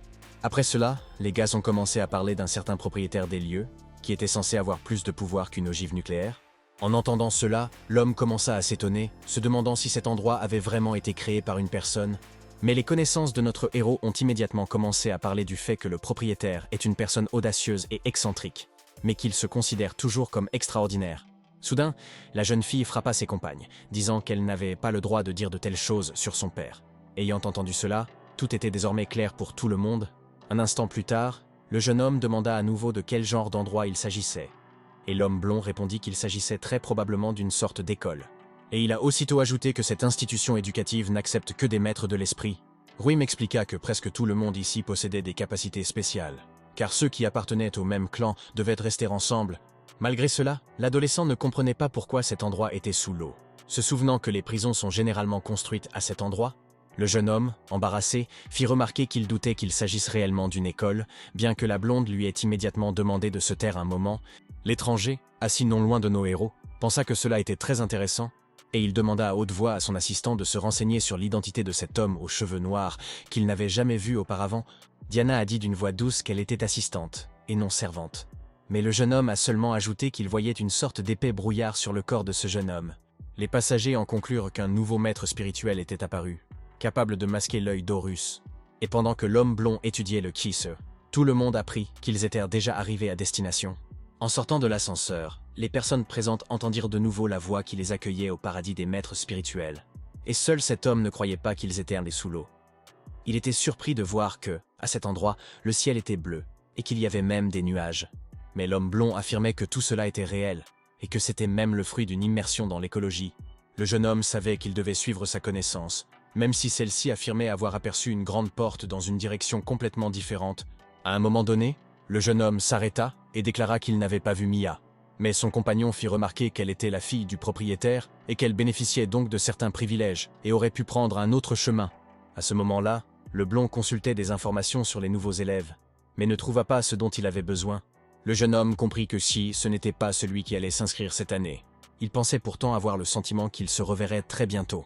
Debout au beau milieu de la forêt, l'adolescent remarqua qu'il s'agissait d'un chemin étrange. Le jeune homme comprit qu'il y avait un piège et se mit à jurer et à blâmer son ami, qui lui dit de ne pas s'inquiéter et de le suivre. Le jeune homme et son ami ont escaladé la clôture, mais l'adolescent ne comprenait pas pourquoi il faisait cela. Au lieu de répondre, la blonde demanda à Kisse si elle trouvait l'endroit particulièrement calme, et l'instant d'après, le garçon demanda avec mécontentement pourquoi son mentor l'avait frappé, et si fort en plus. Et tandis que notre héros s'indignait, disant qu'il ne comprenait pas pourquoi on l'avait amené dans un tel endroit, Ruim dit au jeune homme de courir, faisant remarquer qu'ils étaient déjà arrivés. À ce moment-là, un homme armé a déclaré que les membres de son équipe devaient garder le périmètre, car ils avaient repéré 2 cibles. Le jeune homme entendit l'homme blond dire que les personnes mal intentionnées étaient reparties. Bien qu'il n'eût aucune idée de qui elle parlait, l'adolescent ne comprenait pas pourquoi ils avaient décidé de l'envoyer immédiatement à la mort. Et une fois de plus, Qui se devint agressif lorsqu'il apprit que ce chemin était une zone interdite. que personne ne devait y pénétrer. C'est pourquoi ces soldats se montrèrent agressifs. Après cela, les hommes commencèrent à discuter du nombre de personnes, réalisant qu'ils n'en avaient vu que 2 jusqu'à présent, bien que le jeune homme ait soudainement ajouté qu'il voyait plusieurs autres personnes, précisant que sa vue était en fait excellente puisqu'il était toujours numéro 1 aux jeux vidéo, mais à ce moment-là, des hommes armés postés sur les toits ont crié qu'ils voyaient des intrus. Certains hommes criaient à nos héros de se rendre, tandis que d'autres disaient qu'il valait mieux les anéantir. Voyant que ces gens étaient armés, Qui se commença à paniquer, suggérant de s'enfuir, et l'homme blond déclara calmement qu'ils avaient été repérés lorsqu'ils avaient sauté par-dessus la clôture. L'homme ne comprenait pas ce que son ami voulait faire, mais il resta silencieux. Alors Qui se déclara que la vie était plus importante, et il hissa le drapeau blanc. Ajustant ses lunettes, le jeune homme dit qu'il n'y avait pas besoin de se presser. Notre héros fut choqué de voir l'homme blond s'avancer en criant qu'il pouvait tout comprendre en 3 secondes. À ce moment-là, les hommes armés commencèrent à tirer, mais Ruim, beaucoup plus rapide, était déjà à leur côté et leur désarmait. Les personnes mal intentionnées ne comprenaient pas qui était cet homme qui avait accompli des choses incroyables, et seul le blond n'avait pas de temps à perdre en bavardage ou quoi que ce soit de ce genre. Il connaissait parfaitement sa tâche. À ce moment-là, le commandant a ordonné à l'équipe Bravo d'avancer. Souriant, le compagnon de notre héros posa simplement une question rhétorique pour savoir si quelqu'un pensait vraiment qu'on pouvait l'arrêter. Prenant de la vitesse, le jeune homme courut dans la direction où se trouvaient les personnes mal intentionnées. Atterrissant juste devant eux, il les salua simplement. Ruim savait qu'il le recherchait, mais cela ne l'effrayait pas, bien au contraire. En jetant un coup d'œil derrière l'arbre, Qui se n'en croyait pas ses yeux. Il comprenait qu'un jeu vidéo était une chose, mais que la réalité était tout autre chose. J'ai immédiatement eu peur en constatant que, pour une raison inconnue, le silence s'était installé. La blonde déclara simplement d'une voix joyeuse que c'était une bataille très simple et, surtout, rapide. Notre héros s'apprêtait à se détendre, réalisant à quel point c'était incroyable, mais il s'est aussitôt mis à crier à son ami de faire attention, car le toit n'était pas encore dégagé. Le blond entendit ce qu'ils lui racontèrent et tourna immédiatement la tête, effrayé. Soudain, Ruim s'effondra au sol, et l'adolescent sortit de sa cachette en courant et se mit à crier au jeune homme de ne pas oser mourir. Les personnes qui se trouvaient sur le toit étaient heureuses que la cible ait été atteinte, même si tout le monde n'était pas convaincu que c'était la fin. Le tireur d'élite a déclaré qu'il n'avait perçu aucun danger car l'homme, qui était très rapide, avait été touché et n'était plus là. Cependant, quelques secondes auparavant, notre héros avait une fois de plus averti son ami qu'il devait y avoir un tireur d'élite sur le toit, mais en un instant, le jeune homme s'est délibérément laissé tomber au sol. On aurait dit que la balle l'avait réellement touché, tant tout paraissait naturel. Le blond savait que personne ne prêterait une attention particulière à son visage. Alors il resta allongé là et sourit. Le tireur d'élite déclara nerveusement que la cible était perdue, apprenant qu'on lui ordonnait de la retrouver. Un instant plus tard, Ruim fut retrouvé, non pas au sol, mais sur le toit d'un des bâtiments. Sortant quelque chose de sa poche, le jeune homme déclara joyeusement qu'il avait un cadeau pour ces personnes mal intentionnées. Bondissant sur ses pieds, la blonde donna un coup de pied dans la bouteille en direction des tireurs d'élite. Le jeune homme savait qu'il devait lui-même quitter cet endroit au plus vite. Les personnes présentes sur le toit comprirent qu'elles devaient éliminer l'intrus le plus rapidement possible. Cependant, une seconde plus tard, les méchants ont déclaré que quelqu'un leur avait jeté un œil rempli de larmes, et que c'était pour cela qu'ils ne voyaient plus rien. Le blond entendit tous les cris, y compris les menaces qui lui étaient adressées, lui faisant comprendre que ce n'était pas la fin. Soudain, le mal intentionné, qui se trouvait sur le toit, sauta à terre et déclara que les intrus devaient être immédiatement appréhendés. L'ami de notre héros comprit que cet adversaire n'était pas faible, et commença donc à se défendre. Suite à cela, une altercation verbale a éclaté entre les hommes, chacun voulant se mettre en valeur et démontrer ses capacités. Mais le méchant se fichait de ce que les autres disèrent de lui, car il avait un objectif clair. Notre héros observait attentivement tout ce qui se passait, car il comprenait que sa vie en dépendait. À ce moment-là, le mal intentionné commença à provoquer des sortes d'écoulements. Ruam le savait et l'esquiva avec une grande habileté, voyant comment ses décharges détruisaient tout ce qu'elle touchait. Alors il cria d'une voix assurée que ce n'était que des jeux d'enfants et que la foudre ne pourrait même pas l'atteindre. Puis il s'est mis à crier, demandant si l'ennemi oserait l'affronter face à face. Le blond n'attendit pas de réponse. Alors il sauta aussi haut qu'il le put et annonça qu'il était déjà là. Le jeune homme a frappé, et ce non seulement rapidement, mais aussi avec un grand professionnalisme. Qui continuait d'observer attentivement la situation, ne comprenait pas s'il s'agissait réellement d'un combat. S'adressant à l'enseignant Copen, Ruim a déclaré qu'il leur restait encore un long chemin à parcourir, puis il a ajouté « Et si on déclarait le match nul ?» Cependant, le professeur a plaisanté, disant qu'il ne s'était pas vu depuis trop longtemps. Serrant le blond dans ses bras, le maître annonça joyeusement qu'il ne s'était pas vu depuis très longtemps. L'adolescent vit avec quelle force il serrait son ami, pensant qu'il ne tarderait pas à mourir. Le professeur s'écarta et cria qu'il se contenterait d'un match nul cette fois-ci, mais que cela n'arriverait pas la prochaine fois. puis il dit à l'élève d'arrêter de faire semblant d'être mort, puis il ordonna à ses hommes de retourner à la base et de s'entraîner.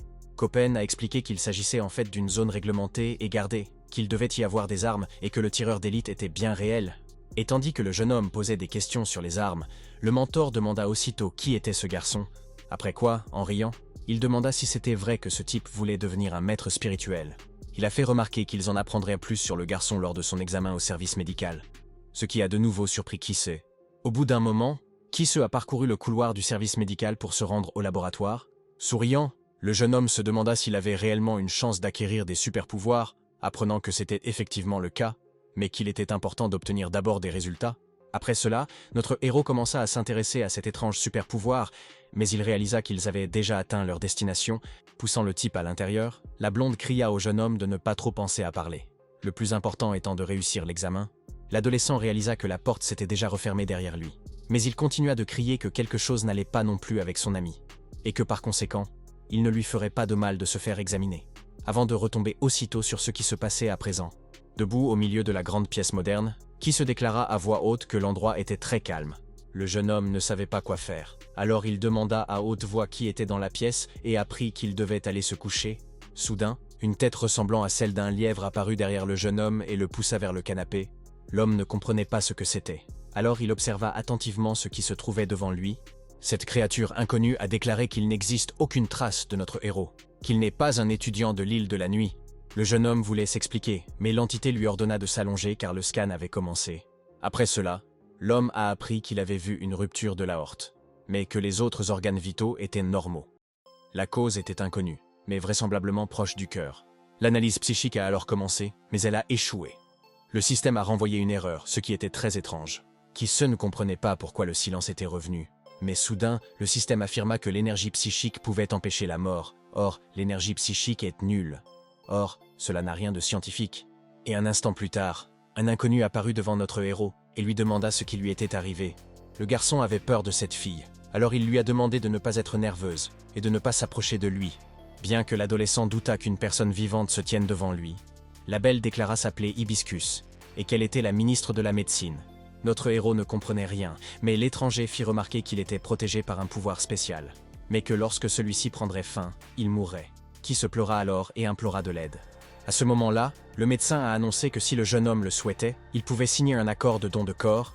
Prenant le document, l'homme commença à lire ce qui y était écrit, mais il continuait à crier qu'il ne voulait pas s'arrêter. Mais le diagnostic fut posé. Il s'agissait d'énergie psychique associée à une force inconnue. Même si le jeune homme ne comprenait pas bien ce que cela signifiait, la jeune fille a continué à dire qu'il devait signer le papier et consacrer le corps à la recherche. Mais l'adolescent a crié et résisté, disant qu'il était vivant et qu'il ne savait donc pas ce qu'il lui voulait. Le ministre a déclaré que, d'un point de vue médical, le garçon était déjà mort, avant d'ajouter soudainement avec joie qu'il ne croyait pas au résultat de ce diagnostic. Il semblait que la belle n'apprécia pas cette déclaration, et elle observa donc attentivement le patient. En entendant notre héros traiter le médecin de mineur qui ne faisait que jouer avec lui, Hibiscus lui a jeté une sorte de récipient en lui criant de faire attention à son langage, puis la belle ajouta que le diagnostic était de sa responsabilité. Si le jeune homme ne la croyait pas, il pouvait, comme auparavant, rester un cadavre vivant. Mais à la tombée de la nuit, son pouvoir disparaîtra par manque d'énergie spirituelle. Et donc, tôt ou tard, son corps deviendra inévitablement le sien. Quelque temps plus tard, debout dans le couloir, le garçon raconta ce qu'on lui avait dit au cabinet médical, à savoir qu'il n'était probablement plus très loin de la mort. À ce moment-là, l'adolescent remarqua Ruim et lui demanda aussitôt où il était passé tout ce temps.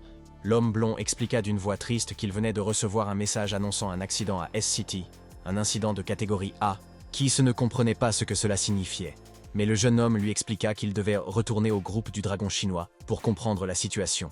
En entendant que le blond avait indiqué qu'il emmènerait le type au groupe des dragons, où il serait en sécurité, il a immédiatement déclaré qu'il ne voulait aller nulle part et a décidé de rester là. Ruim ne comprenait pas à quoi cela était lié. Mais l'adolescent expliqua qu'il avait été amené ici à l'origine, et que de plus, s'il quittait l'île, il ne pourrait pas survivre longtemps sans énergie spirituelle. Le jeune homme savait qu'il devait devenir un maître spirituel, et il demanda donc qu'on lui enseigne cet art. L'homme blond dit au jeune homme de ne pas s'énerver, mais celui-ci resta campé sur ses positions, affirmant qu'il avait une certaine aptitude sur le toit, et qu'il voulait donc réessayer. Et puis, l'ami de notre héros a ajouté que s'il décidait vraiment de rester ici, il devrait remplir les conditions requises et s'inscrire. Le professeur ne voulait pas donner d'espoir à notre héros. Alors il a admis que les examens sur l'île étaient très tristes. Même si un jeune homme a de la volonté, son énergie psychologique est nulle. Bien que le garçon insista sur le fait qu'il avait encore un certain potentiel, et puis il a dit que rien n'est impossible dans la vie. Surtout si cela n'a pas encore été fait. Après cela, les mentors ont regardé l'adolescent avec attention, car il désirait vraiment accomplir quelque chose. Quelques minutes seulement s'écoulèrent, et les hommes se dirigeaient déjà vers un endroit pour s'inscrire, qui se cria haut et fort qu'il se battrait pour rester sur cette île. Le blond n'avait aucune intention de flatter sa connaissance, alors il a dit que s'il échouait, il serait emmené au groupe des dragons chinois. Le jeune homme voulait tendre la main à notre héros, mais celui-ci s'écarta. Néanmoins, après lui avoir tapoté la main, la blonde lui souhaita bonne chance, en disant que ce ne serait peut-être pas si facile, qui se fit remarquer avec colère qu'il n'oublierait pas les paroles de sa connaissance. En descendant la rue, le jeune homme réalisa que le mentor de Ruima n'était pas un homme, mais une femme, mademoiselle Coppen, vers laquelle il se tournait maintenant pour lui demander si tout allait bien. La jeune fille, en riant, a déclaré qu'elle appréciait beaucoup l'attention du garçon et s'est aussitôt mise à rire. Après cela, le jeune homme se mit à examiner attentivement les bâtiments, sans comprendre pourquoi certains portaient des noms plutôt étranges. Mais ce qui surprit le plus notre héros fut l'hologramme, ainsi que le fait que la construction de la tour ait coûté 30 millions de dollars. Il en déduisit donc que son directeur était riche. Suite à cela, certaines personnes ont commencé à demander à l'enseignante si la présence d'un nouvel élève était avérée, qui se voulait savoir si ces hommes étaient les disciples de l'île, mais le maître répondit qu'il valait mieux pour tout le monde s'entraîner maintenant et ne pas se relâcher. Cependant, les gens n'eurent pas le temps de finir leur discours, car à ce moment-là, un homme, qui avait demandé à tout le monde de s'écarter, courut aussi vite qu'il le put, ce qui surprit toutes les personnes rassemblées. Les personnes rassemblées se mirent aussitôt à crier sur un certain Jumei, affirmant qu'il se comportait de manière totalement inappropriée. La patience de Coppen ayant elle aussi atteint ses limites, elle réprimanda le garçon, lui demandant comment il osait utiliser ses capacités devant le professeur, ajoutant qu'il semblait ne pas vouloir faire d'études supérieures, et elle a immédiatement ajouté qu'elle ferait tout pour arrêter cet homme. Notre héros assista avec horreur à ce que cette femme faisait à l'étudiant, qui affirmait avoir tort et lui demandait de le laisser partir. Le garçon ne comprenait pas si tout allait bien avec l'élève, car après que le professeur se soit occupé de lui, d'autres passants ont immédiatement commencé à le frapper. Et pendant que cette confrontation se déroulait, la période d'inscription s'est terminée. Le jeune homme, frustré, ne savait pas quoi faire dans cette situation. À ce moment-là, un inconnu s'est soudainement approché et a demandé s'il pouvait vous aider. L'enseignant a demandé qui était le jeune homme, mais celui-ci a seulement répondu qu'il s'appelait Simon F. Gruber. Et l'enseignant lui a demandé à nouveau s'il avait besoin d'aide. Coppen a immédiatement expliqué que l'adolescent voulait s'inscrire et a aussitôt ri. La blonde remarqua immédiatement que le garçon pouvait passer la nuit au dortoir, ce qui fit très plaisir à notre héros. Et tandis que Coppen affirmait qu'elle s'occuperait toujours de l'inscription, Simon rétorquait qu'il disposait de 2 chambres dans le dortoir et que, par conséquent, son invité s'y sentirait parfaitement à l'aise.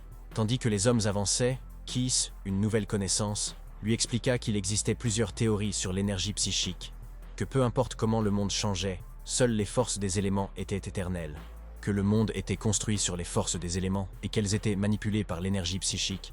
En entendant cela, l'adolescent se souvint que l'homme du rêve avait dit la même chose, mais n'avait pas expliqué que cette utilisation des éléments était un pouvoir psychique.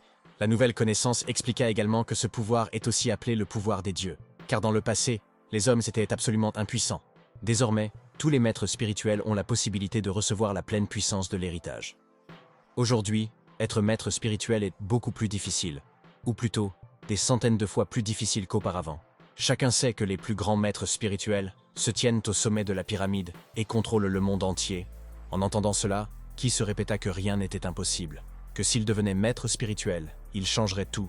Répondant à une question d'un ami sur l'énergie psychique, le jeune homme a fait remarquer qu'il avait une bonne vue et a ajouté qu'il n'était pas si facile de venir passer un test. Simon a expliqué qu'il y aurait un examen d'évaluation des compétences le lendemain, et des épreuves écrites ainsi qu'un examen final les 2 jours suivants. En arrivant au dortoir et en découvrant les conditions de vie, l'adolescent a immédiatement déclaré que l'île de la nuit était vraiment agréable, et que c'est pourquoi il voulait y rester et y vivre. Saisissant 2 gros oreillers, le jeune homme a crié qu'il voulait les garder pour lui. Simon pensa que ce type avait vraiment mauvais goût, mais il dit à voix haute au jeune homme de se reposer. Ils se reverrèrent le lendemain matin. Tandis qu'il descendait le couloir, le jeune homme ne comprenait pas pourquoi ses yeux ne parvenaient toujours pas à saisir l'essence de Chi-Se, qui à ce moment précis ignorait s'il réussirait ou non l'épreuve. Cependant, soudain, l'adolescent sentit que quelque chose n'allait pas chez lui. Tombé de son lit, notre héros aperçut une étrange créature qui le traita d'imbécile. Mais il refusait de croire que ce n'était pas un rêve. Alors qu'elle avançait vers Chi-Se, l'ombre déclara qu'elle était toujours avec le jeune homme, tout en continuant à demander qui était cet inconnu et pourquoi il le poursuivait. L'inconnu a déclaré qu'il était notre héros, et qu'il était vraiment notre héros. et qu'un jour tout deviendrait clair. Le garçon essaya de comprendre qui lui avait donné sa force, mais l'homme expliqua que Ki se avait fait son propre choix, que son subconscient avait demandé de l'aide et qu'il avait absorbé l'élément eau pour que l'homme puisse survivre, et, comme pour lancer un poignard, l'inconnu déclara qu'ils seraient désormais ensemble. L'homme déclara que désormais, notre héros ne pourrait plus tenir ce poignard, mais qu'il devait le garder secret. Sinon, un désastre s'abattrait sur le jeune homme. En envisageant l'avenir, l'adolescent décida qu'il avait de gros problèmes. À ce moment-là, à Zurich, une jeune fille parlait au téléphone avec quelqu'un.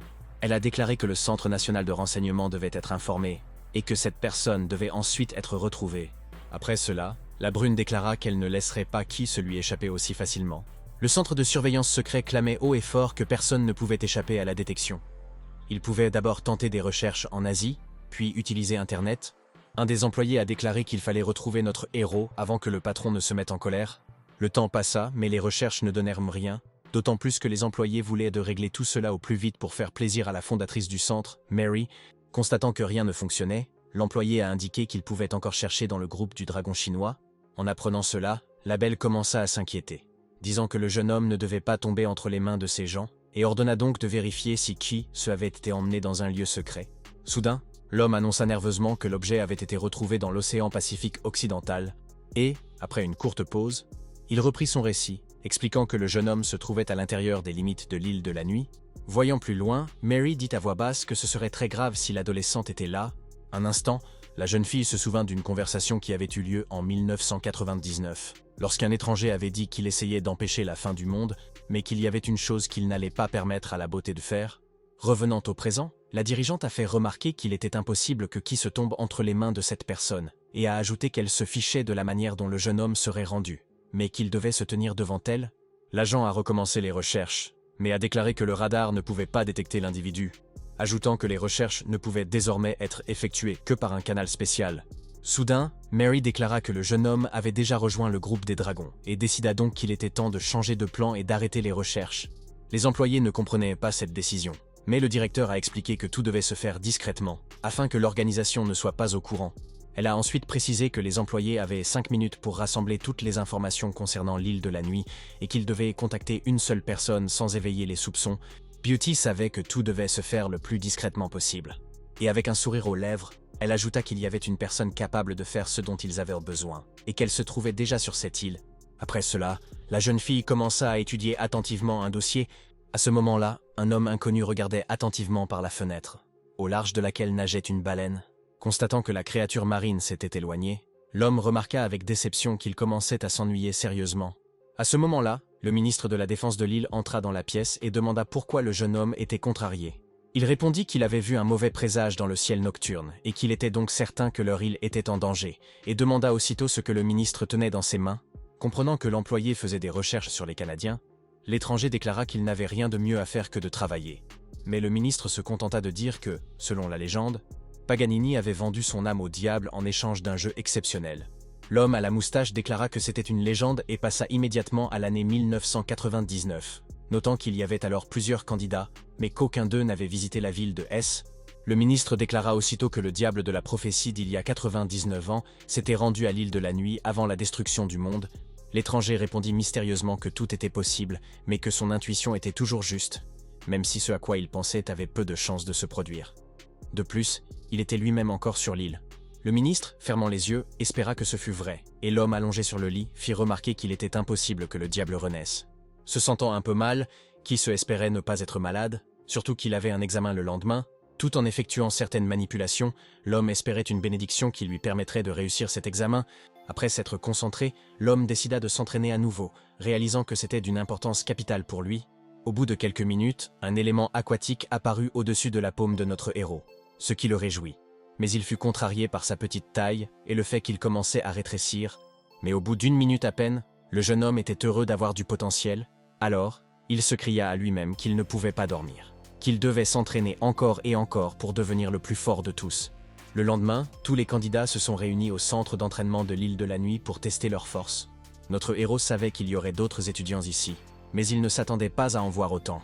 Le jeune homme avait le sentiment que les maîtres spirituels étaient une véritable rareté, et non une foule de personnes incompréhensibles.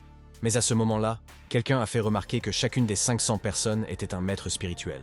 S'approchant de notre héros, le jeune homme déclara s'appeler Zhao Yao, mais tout le monde l'appelait simplement Do Yao, et qu'il venait de Chine. Ayant entendu l'adolescent prononcer son nom et sa ville, le jeune homme déclara avec enthousiasme que seule l'élite serait capable de réussir cet examen. À ce moment-là, d'autres gars sont arrivés et ont également décidé de se présenter. L'un d'eux s'appelait Chido. Il possédait le pouvoir de la terre. Sa mâchoire pouvait se transformer en marteau perceuse. La barrière de vent d'Oreo pouvait se combiner avec n'importe quelle lumière environnante. Le plus drôle était Jia Shao. Il disait que son don était de tout manger. Soudain, Do Yo lança une pièce et cria à tout le monde de bien regarder ses mains. À un moment donné, le public a eu l'impression que rien d'inhabituel ne se passait et que le jeune homme cherchait simplement à attirer l'attention sur lui. Mais soudain, il ouvrit la main et déclara aussitôt que son pouvoir était le feu, que la surface de son corps pouvait atteindre 1600 degrés Celsius, et que même le métal pouvait facilement fondre.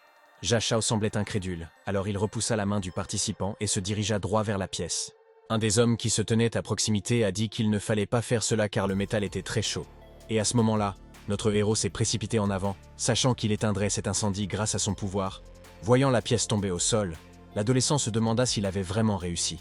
L'étranger s'est précipité vers Kise, l'a attrapé par la chemise en criant que le garçon avait décidé de jouer avec un pistolet à eau devant lui. Un jeune homme qui se trouvait à proximité a ordonné à Ryan d'arrêter d'intimider le garçon, le voyant lâcher prise. Le jeune homme demanda avec hésitation si un adolescent pouvait lui aussi utiliser le pouvoir de l'eau. Notre héros n'apprécia pas une remarque aussi indifférente et demanda donc qui étaient ces gens, apprenant qu'ils appartenaient à une ancienne famille spirituelle d'Europe. À ce moment-là, quelque chose d'étrange se produisit car Ryan tomba soudainement à genoux, ce qui surprit tout le monde. Cependant, un instant plus tard, les personnes rassemblées ont regardé quelque part devant elles. Il y avait une jeune fille dans la foule, et les étudiants disaient qu'il valait mieux ne pas provoquer cette beauté. Les jeunes ont déclaré que ce participant était vraiment exceptionnel. Soudain, un autre événement inhabituel se produisit. Une créature demanda à l'étrangère si elle voulait mourir. Notre héros observait la scène avec horreur. Il lui semblait que tout cela n'était qu'une mise en scène. Mais à ce moment-là, le prédateur s'est jeté sur la jeune fille, qui a déclaré qu'il avait un corps très robuste. Cependant, la bagarre n'a pas eu lieu, car une voix s'est élevée pour ordonner aux participants d'y mettre fin. Les étudiants ne comprenaient ni qui se trouvait devant eux, ni pourquoi les combattants ne pouvaient pas bouger de leur place. L'homme a poursuivi en affirmant que les enseignants n'avaient pas informé les élèves de l'interdiction des agressions ou du recours à la force au sein de l'établissement. Ce sont les examinateurs qui se tenaient sur scène, et tous les étudiants se turent. Nang Gongse, qui était responsable des finances, a déclaré que les étudiants blessés devaient penser à remplir un formulaire de demande d'indemnisation par la suite. Ceux qui se tenaient à côté de notre homme disaient qu'en termes de force, il était classé 30e parmi les meilleurs au monde. À 25 ans, cet homme avait dépassé les limites et était devenu un maître spirituel exceptionnel, et un maître si remarquable de surcroît. Soudain, le jeune homme a effectué une sorte de manipulation, mais a précisé que ce n'était pas un exemple. L'étranger n'appréciait pas ce genre de traitement. Il a dit que cela ne se terminerait pas si facilement, et un instant plus tard, la jeune fille parvint tant bien que mal à déshabiller l'homme furieux, après avoir entendu dire que tout le monde devait cesser de se comporter ainsi. Nan Gongse a averti toutes les personnes présentes que leur île n'était pas un lieu de jeu. À ce moment-là, Diana a dit au directeur financier que c'était un homme cruel. Par la suite, le moniteur pratique a déclaré que les candidats de cette année étaient apparemment très sympathiques. Cependant, Zhu Laoguiyu, le professeur de théorie, n'apprécia visiblement pas cette déclaration, car il afficha un sourire mécontent. Une minute plus tard, le professeur Koppen entra dans la pièce, ce qui surprit beaucoup Kise, qui ne s'attendait pas à ce qu'elle soit également examinatrice, mais la jeune fille était seulement venue déposer le formulaire d'inscription de l'adolescent dans la pile, car il n'y avait pas eu l'occasion de le faire la veille. Mais un instant plus tard, Diana demanda à mademoiselle Koppen pourquoi elle était venue les voir. Soudain, l'enseignante a crié qu'elle était l'agent de sécurité de l'île et qu'elle était donc responsable de la discipline pendant l'examen, et qu'elle souhaitait par conséquent annoncer que la 97e sélection pour l'admission à l'établissement d'enseignement commençait. Après cela, les autres examinateurs ont expliqué que l'examen se déroulerait en 3 étapes, et qu'il serait alors clair qui pourrait se rendre sur l'île et qui ne le pourrait pas. Nan Gongse resta silencieux un instant, puis déclara que c'était maintenant au tour du vieux Lao. L'enseignant a déclaré avec colère qu'à ce stade, les enfants seraient évalués en fonction de leur niveau de compétence, basé sur leur connaissance maximale des éléments. Soudain, les candidats remarquèrent une boule lumineuse au centre. La pièce trembla et personne ne comprit ce qui s'était passé. Il semblait aux jeunes gens que la lumière jaillissait de cet endroit avec une force et une vitesse maximale. Mais au bout d'une minute, tout le monde remarqua les étranges créatures qui symbolisaient les éléments. Malgré cela, les garçons n'arrivaient pas à se ressaisir, disant que la lumière était trop forte et qu'ils ne voyaient rien. Mais le jeune homme s'intéressait, premièrement, à la raison pour laquelle il ressentait quelque chose dans sa poitrine, et deuxièmement, à la raison pour laquelle d'étranges animaux ou oiseaux apparaissaient autour de lui. Se retournant, l'adolescent demanda frénétiquement aux autres candidats s'ils comprenaient ce qui les attendait. Cependant, pour une raison inconnue, Doyao était ivre et a déclaré qu'il voulait vraiment aller quelque part là-bas. Soudain, notre héros se mit à observer attentivement toutes les personnes qui se tenaient à côté de lui. Il fut surpris de constater qu'elles étaient sous le charme. Constatant que même le participant le plus fort semblait ensorcelé, l'homme en conclut que quelque chose clochait chez tout le monde. Saisissant la belle par la main, le jeune homme lui demanda de ne pas partir, mais l'examinateur déclara que c'était encore inutile. Diana savait ce qui se passait. Elle a expliqué qu'il s'agissait d'une procédure normale, que quelque chose comme ça se produisait chaque année. Soudain, les élèves reprirent leurs esprits. Ils ne comprenaient pas ce qui leur était arrivé. Le vieux Lao demanda à tous de garder le silence, expliquant que c'était naturel lorsque les seigneurs des esprits étaient enivrés par une telle proximité avec les éléments, et qu'il n'y avait donc pas lieu de paniquer. Et tandis que notre héros se demandait pourquoi cela n'avait aucun effet sur lui, la jeune fille qu'il tenait par la main lui dit sèchement de la lâcher. L'enseignant expliqua qu'une projection holographique se déroulait devant eux, destinée à tester les nouveaux participants. Puis il a déclaré que tout le monde devait immédiatement franchir la barrière. Il a ensuite ajouté que, lors du test, l'examinateur relie les nerfs des participants au totem élémentaire, ce qui permet de déterminer la limite supérieure de l'élément et de savoir si le participant remplit les conditions requises ou non. Ainsi, les qualifications de la fille rigolote mêlée à l'élément vent étaient de niveau C. Liu Shu possédait un élément O, mais son niveau de qualification ne répondait pas aux exigences. En revanche, Zhao Yao avait une qualification de rang B. Le jeune homme était content. Il a dit que le rang B était le meilleur du public en ce moment. La brunier Xiao Xiao était classée A, et son élément était la terre. Mais au bout d'une minute à peine, notre héros dut avancer pour une raison quelconque, et il demanda donc à passer. Le jeune homme fut saisi et traîné dans l'autre direction, mais il était indigné et criait. Soudain, Nangong se regarda attentivement notre héros, qui s'intéressait lui aussi à ce type, même s'il ne comprenait pas ce qu'il avait de si inhabituel. Un instant plus tard, l'examinateur constata que le candidat était entré dans le cercle, et l'épreuve commençait donc. Le groupe réuni se mit aussitôt à chuchoter entre eux, disant que les gars n'étaient pas sûrs que cette personne soit capable d'obtenir un rang A. Notre héros ne quittait pas des yeux ce qu'il voyait, car c'était nouveau pour lui. C'était Edward Rossmond, associé à l'élément O, qui était classé A, mais au bout de quelques minutes seulement, les gars disaient que les prévisions ne s'étaient pas réalisées, car ils étaient confrontés à un candidat très sérieux. Ce qui était le plus intéressant chez Kisse, c'était qu'ils ne comprenaient pas comment on pouvait contrôler l'eau aussi facilement. Les personnes présentes ne savaient même pas s'il était vrai que Rossmond était l'héritier de la famille. Le vieil homme déclara alors que le niveau de qualification était bon, mais que ce jeune homme appartenait à une famille de démons. C'était étrange, mais tout le monde savait que ces gens avaient une tradition familiale unique. Pendant plusieurs générations, seuls les enfants les plus forts étaient choisis comme héritiers. La génération faible était tuée et sacrifiée pour protéger le système, tel un démon. Diana sourit et dit que l'île de la nuit avait des enfants forts, et que par conséquent, le diable ne pouvait pas être fort ici. Au bout d'un certain temps, tous les candidats ont réussi à terminer leur test. Koppen a déclaré que Kumamoto Musashi et Simon Gruber avaient reçu la note A cette année, ajoutant que ces joueurs étaient vraiment très forts. Tout en discutant entre eux, les examinateurs se demandaient pourquoi notre héros n'était pas enregistré auprès des autorités compétentes.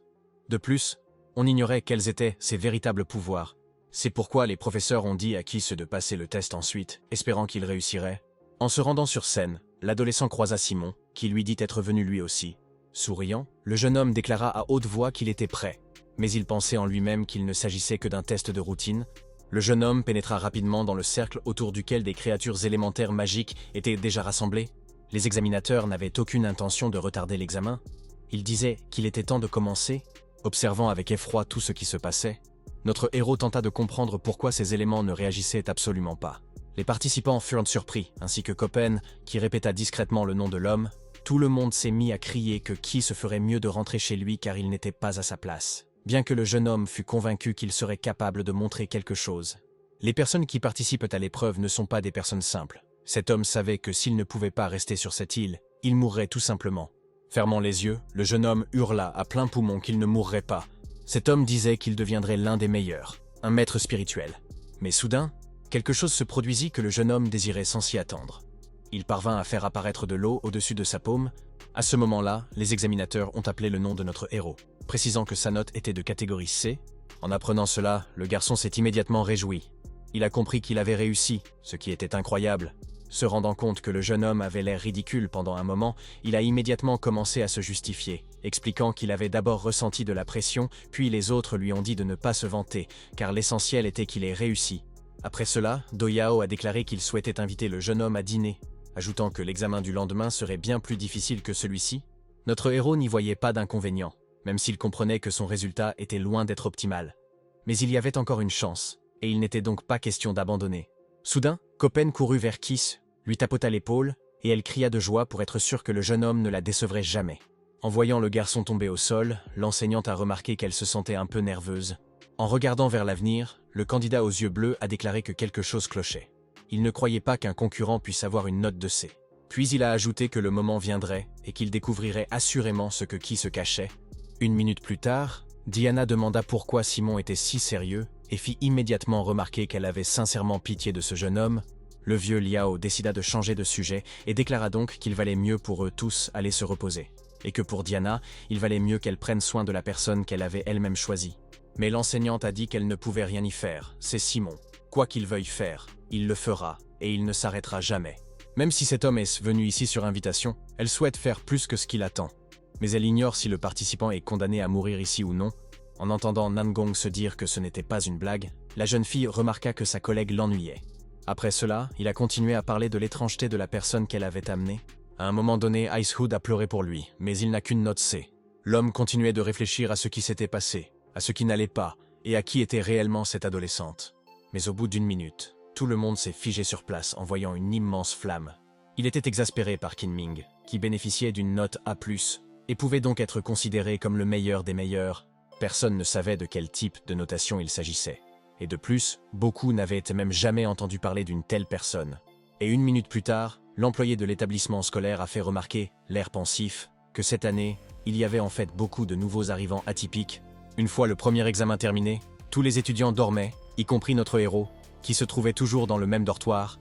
Cependant, il ne passa pas une bonne nuit car Ki se entendit une alarme et courut dans le couloir pour voir tout le monde courir dans tous les sens, sans comprendre ce qui s'était passé. Dans le couloir, le jeune homme aperçut des personnes en uniforme et leur demanda aussitôt ce qu'elles comptaient faire. Soudain, l'un des responsables informa les candidats qu'ils devaient se préparer, car ils allèrent se rendre dans la forêt noire pour se préparer au deuxième jour de l'épreuve. L'adolescent resta bouche bée de surprise, incapable de croire qu'il devrait faire cela en pleine nuit. L'homme répéta la procédure à suivre, ajoutant que l'examen commencerait à minuit et que les retardataires seraient automatiquement exclus. L'un des jeunes hommes, s'étant précipité en avant, déclara joyeusement qu'il arriverait le premier. Voyant ces hommes se déshabiller en marchant, notre héros fut surpris de voir ces personnes porter des vêtements décontractés sous leurs pyjamas. À ce moment-là, notre héros fut approché par son camarade Doyao, qui lui demanda de lui prêter main forte, faisant confiance à Cha Chao, qui possédait les pouvoirs du vent. Grâce à l'homme corpulent, les gars ont eu la possibilité de ne pas avoir à courir, mais d'atteindre tout de même leur destination assez rapidement. Tombé au sol, Qui se dit d'un ton quelque peu confus combien c'était bien qu'ils soient déjà arrivés. À ce moment-là, les commandants saluèrent les héros sur la plateforme de la forêt noire. Diana, qui était l'instructrice de l'île, a déclaré qu'ils pouvaient déjà commencer le test. La jeune fille cria à tue-tête que les participants devaient traverser cette forêt, et elle a immédiatement ajouté que les candidats auraient jusqu'au lever du soleil. La belle n'était pas pressée, parlait lentement, et par conséquent, après une minute supplémentaire, elle fit remarquer que les jeunes pouvaient utiliser ce qu'ils voulaient. Seuls les 100 meilleurs survivants seront autorisés à passer l'épreuve, les autres perdront toute chance. Et il est important de se rappeler que cette île n'acceptera que les plus forts. Et alors, tout le monde, y compris notre héros, se précipita vers la lumière qui ouvrait le chemin vers la forêt. Une fois à l'intérieur, le jeune homme tenta de comprendre quel genre d'endroit il s'agissait.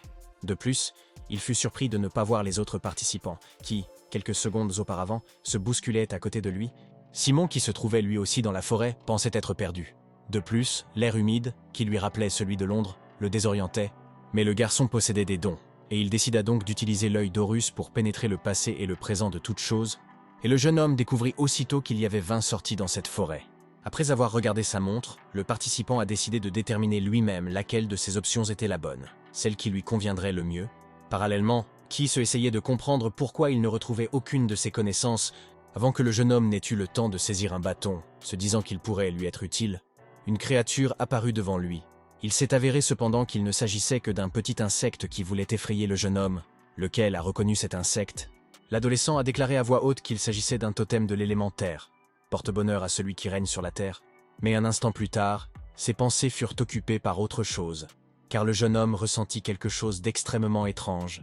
La raison était que le jeune homme avait l'impression que le sol se dérobait sous ses pieds. Assise dans la tour d'observation, Diana parlait avec enthousiasme de son appréciation pour les nouveaux venus. tandis que le vieil homme ajoutait que la salle d'examen était une jungle pleine de pièges, précisant que l'instructeur était strict avec les candidats. La jeune fille expliqua qu'il fallait se battre avec plus d'ardeur, car lorsque les fleurs s'épanouissent tachées de sang, elles sont plus belles encore, et seul celui qui comprendrait cette énigme pourrait accéder à une vie nouvelle. À ce moment précis, un monstre ressemblant vaguement à un dragon apparut devant Kiss. L'homme pensa donc frénétiquement que cette créature ne ressemblait absolument pas à une projection holographique. Le jeune homme sentit la bête le pousser et se mit aussitôt à hurler pour que quelqu'un vienne le sauver. Assis près de l'arbre, reprenant son souffle, le jeune homme réalisa qu'il ne s'agissait pas d'un jeu, mais que cette entité avait failli lui briser tous les os. L'homme voulait faire une pause et réfléchir à la suite, mais à ce moment-là, le monstre se dirigea de nouveau vers lui. Notre héros se demanda en silence où était passé l'étranger qui lui était apparu en rêve, qui lui avait parlé de ce qui serait toujours avec lui. Comprenant que ce prédateur possédait lui aussi des crocs venimeux, le jeune homme commença à paniquer, réalisant qu'il ne pouvait rien faire. À ce moment précis, une flèche transperça cette entité et une voix demanda pourquoi cet homme était encore là. Le jeune homme ne comprit pas qui était venu à son secours, mais il reconnut alors la brune dont il avait tenu la main la veille. Tandis que notre héros contemplait la beauté du paysage, elle lui demanda s'il pouvait bouger les jambes, et si oui, lui ordonna de courir. L'homme n'allait pas attendre, car il tenait à sa vie, et il se mit donc à courir aussi vite qu'il le put. Souriant, Kiss remercia son sauveur, expliquant que la créature semblait extrêmement irritée. La jeune fille a fait remarquer que son mentor avait dit que la colère révélait les faiblesses, et a aussitôt ajouté que le garçon devait faire le premier pas et attirer l'attention, et qu'elle se chargerait du reste. Et si au début le jeune homme disait qu'il ne pouvait rien faire, un instant plus tard, il criait au serpent de s'approcher. Le jeune homme se souvint qu'il connaissait une technique, et il commença donc à l'utiliser. Après cela, Chi se décida à utiliser un bouclier d'eau, ce qu'il fit plutôt bien. Soudain, l'homme cria à la fille de se dépêcher. Il comprit qu'il ne pourrait pas retenir le prédateur longtemps, et la belle n'a pas attendu. Elle a décidé à son tour d'utiliser la technique de l'esprit de la terre, ce qui s'est avéré très impressionnant. La belle utilisa une sorte de coupe en forme de croix pour infliger de sérieux dégâts à son adversaire. Notre héros assista avec horreur à la façon dont sa nouvelle connaissance se débarrassait seule de ce prédateur et n'arrivait pas à croire qu'elle ait réussi. Au bout d'un moment, la jeune fille se tenait déjà près de Kiss, qui lui demanda avec étonnement si elle avait vraiment détruit cette bête. Cependant, un instant plus tard, le jeune homme s'intéressa à quelque chose qui se trouvait au sol. En s'approchant de l'objet, l'homme commença à se réjouir à l'idée qu'il s'agissait probablement d'une récompense pour le boss tué. Mais lorsque le jeune homme prit l'objet en main, il le retira aussitôt en criant fort que cela lui faisait très mal, sans comprendre de quoi il s'agissait.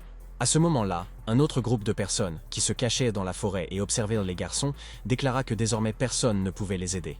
S'approchant de la beauté, l'homme exigea du participant qu'il lui remette le totem de l'élémentaire, affirmant que certains naissent faibles et méritent d'être des perdants. En entendant la jeune fille raconter que c'était exactement ce qu'elle avait vécu, le mal intentionné ordonna qu'on s'empare immédiatement de cette beauté. La candidate comprenait ses capacités et savait donc parfaitement qu'elle pouvait relever le défi, ce qu'elle a fait. S'arrêtant, la jeune fille demanda à voix basse qui d'autre voulait s'approcher d'elle. Les malfaiteurs restèrent immobiles et observèrent attentivement la blonde. À ce moment-là, un homme serra le poing, qui se figea instantanément. L'homme a crié qu'il connaissait une technique avec un rocher géant que la belle devrait apprendre à connaître, ajoutant qu'il y avait peu de chances qu'elle l'apprécie. La jeune fille était préparée à cela, et courut donc immédiatement dans la direction où se trouvait le mal intentionné. Le mal intentionné cria quelque chose à propos de sa main au même moment où une autre personne mal intentionnée se dirigeait vers Kiss. Mais l'homme a su tirer profit de la ruse, et l'ennemi s'est retrouvé contre un arbre, incapable d'atteindre son arme. L'homme pensa qu'il devait agir, et il commença donc immédiatement à faire ce qui était en son pouvoir. Debout, une épée à la main, la belle déclara à son rival que personne ne l'aiderait désormais, mais qu'elle voulait savoir comment on l'avait trouvé, et ajouta aussitôt qu'elle couperait l'autre main du vilain. L'homme expliqua qu'ils recherchèrent depuis longtemps des bêtes magiques de l'élémentaire, et qu'ils allaient attendre que l'une d'elles avale l'enfant, puis qu'elle se détende et s'endorme. La jeune fille voulut alors en savoir plus sur le totem, et apprit que le seul moyen de l'obtenir était de tuer une bête du même élément que soi, puis de collecter 4 totems d'éléments différents.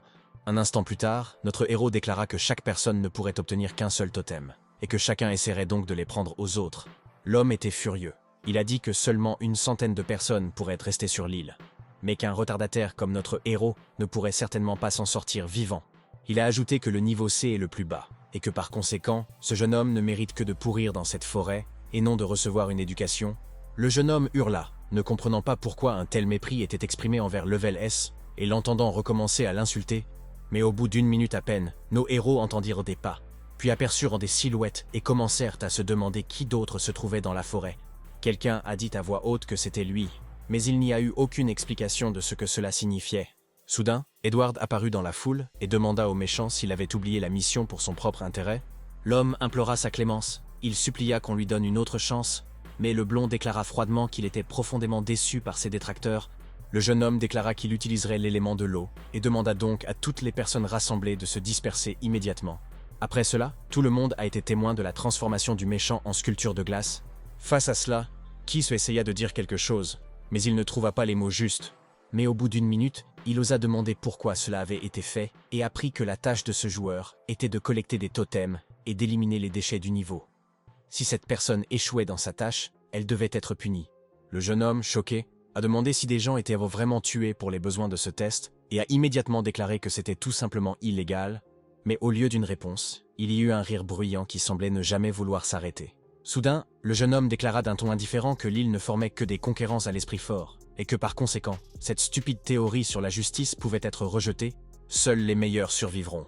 Et les subalternes inutiles, y compris notre héros, lui aussi considéré comme un déchet, ne méritent pas de vivre. L'homme a affirmé que dans le monde des seigneurs des esprits, on peut utiliser le pouvoir pour intimider et tuer simplement par pur caprice. Qui la sauveuse, se tenant un peu plus loin de lui, baissa les yeux mais ne dit rien. Et l'adolescent a demandé comment cela pouvait arriver, qu'il essayait de devenir une aussi mauvaise personne que ceux qui vivent sur cette île. Mais la blonde déclara d'un ton sarcastique que, peu importe les efforts du garçon, il resterait une fourmi et que, par conséquent, il ne pourrait jamais devenir un maître des esprits. En entendant cela, le jeune homme ne put le supporter et se précipita sur son agresseur en le traitant de racaille. Il semblait qu'à ce moment-là, rien ne pouvait arrêter le jeune homme, plein de détermination et de force. Il s'écria alors que si, pour devenir un maître spirituel, il devait être fort, froid et cruel, alors il n'avait pas besoin d'une telle éducation. Le jeune homme dit à voix basse que si tel était le cas, il n'aurait pas dû venir. Et il vit alors une jeune fille qui dégaina son épée. Les yeux de la brune étaient remplis de rage, et il était clair qu'elle n'était pas du genre à plaisanter lorsqu'elle avait une arme à la main. L'homme corpulent, se rendant compte que quelque chose clochait, commença aussitôt à dire que la jeune fille n'aurait jamais osé faire une chose pareille.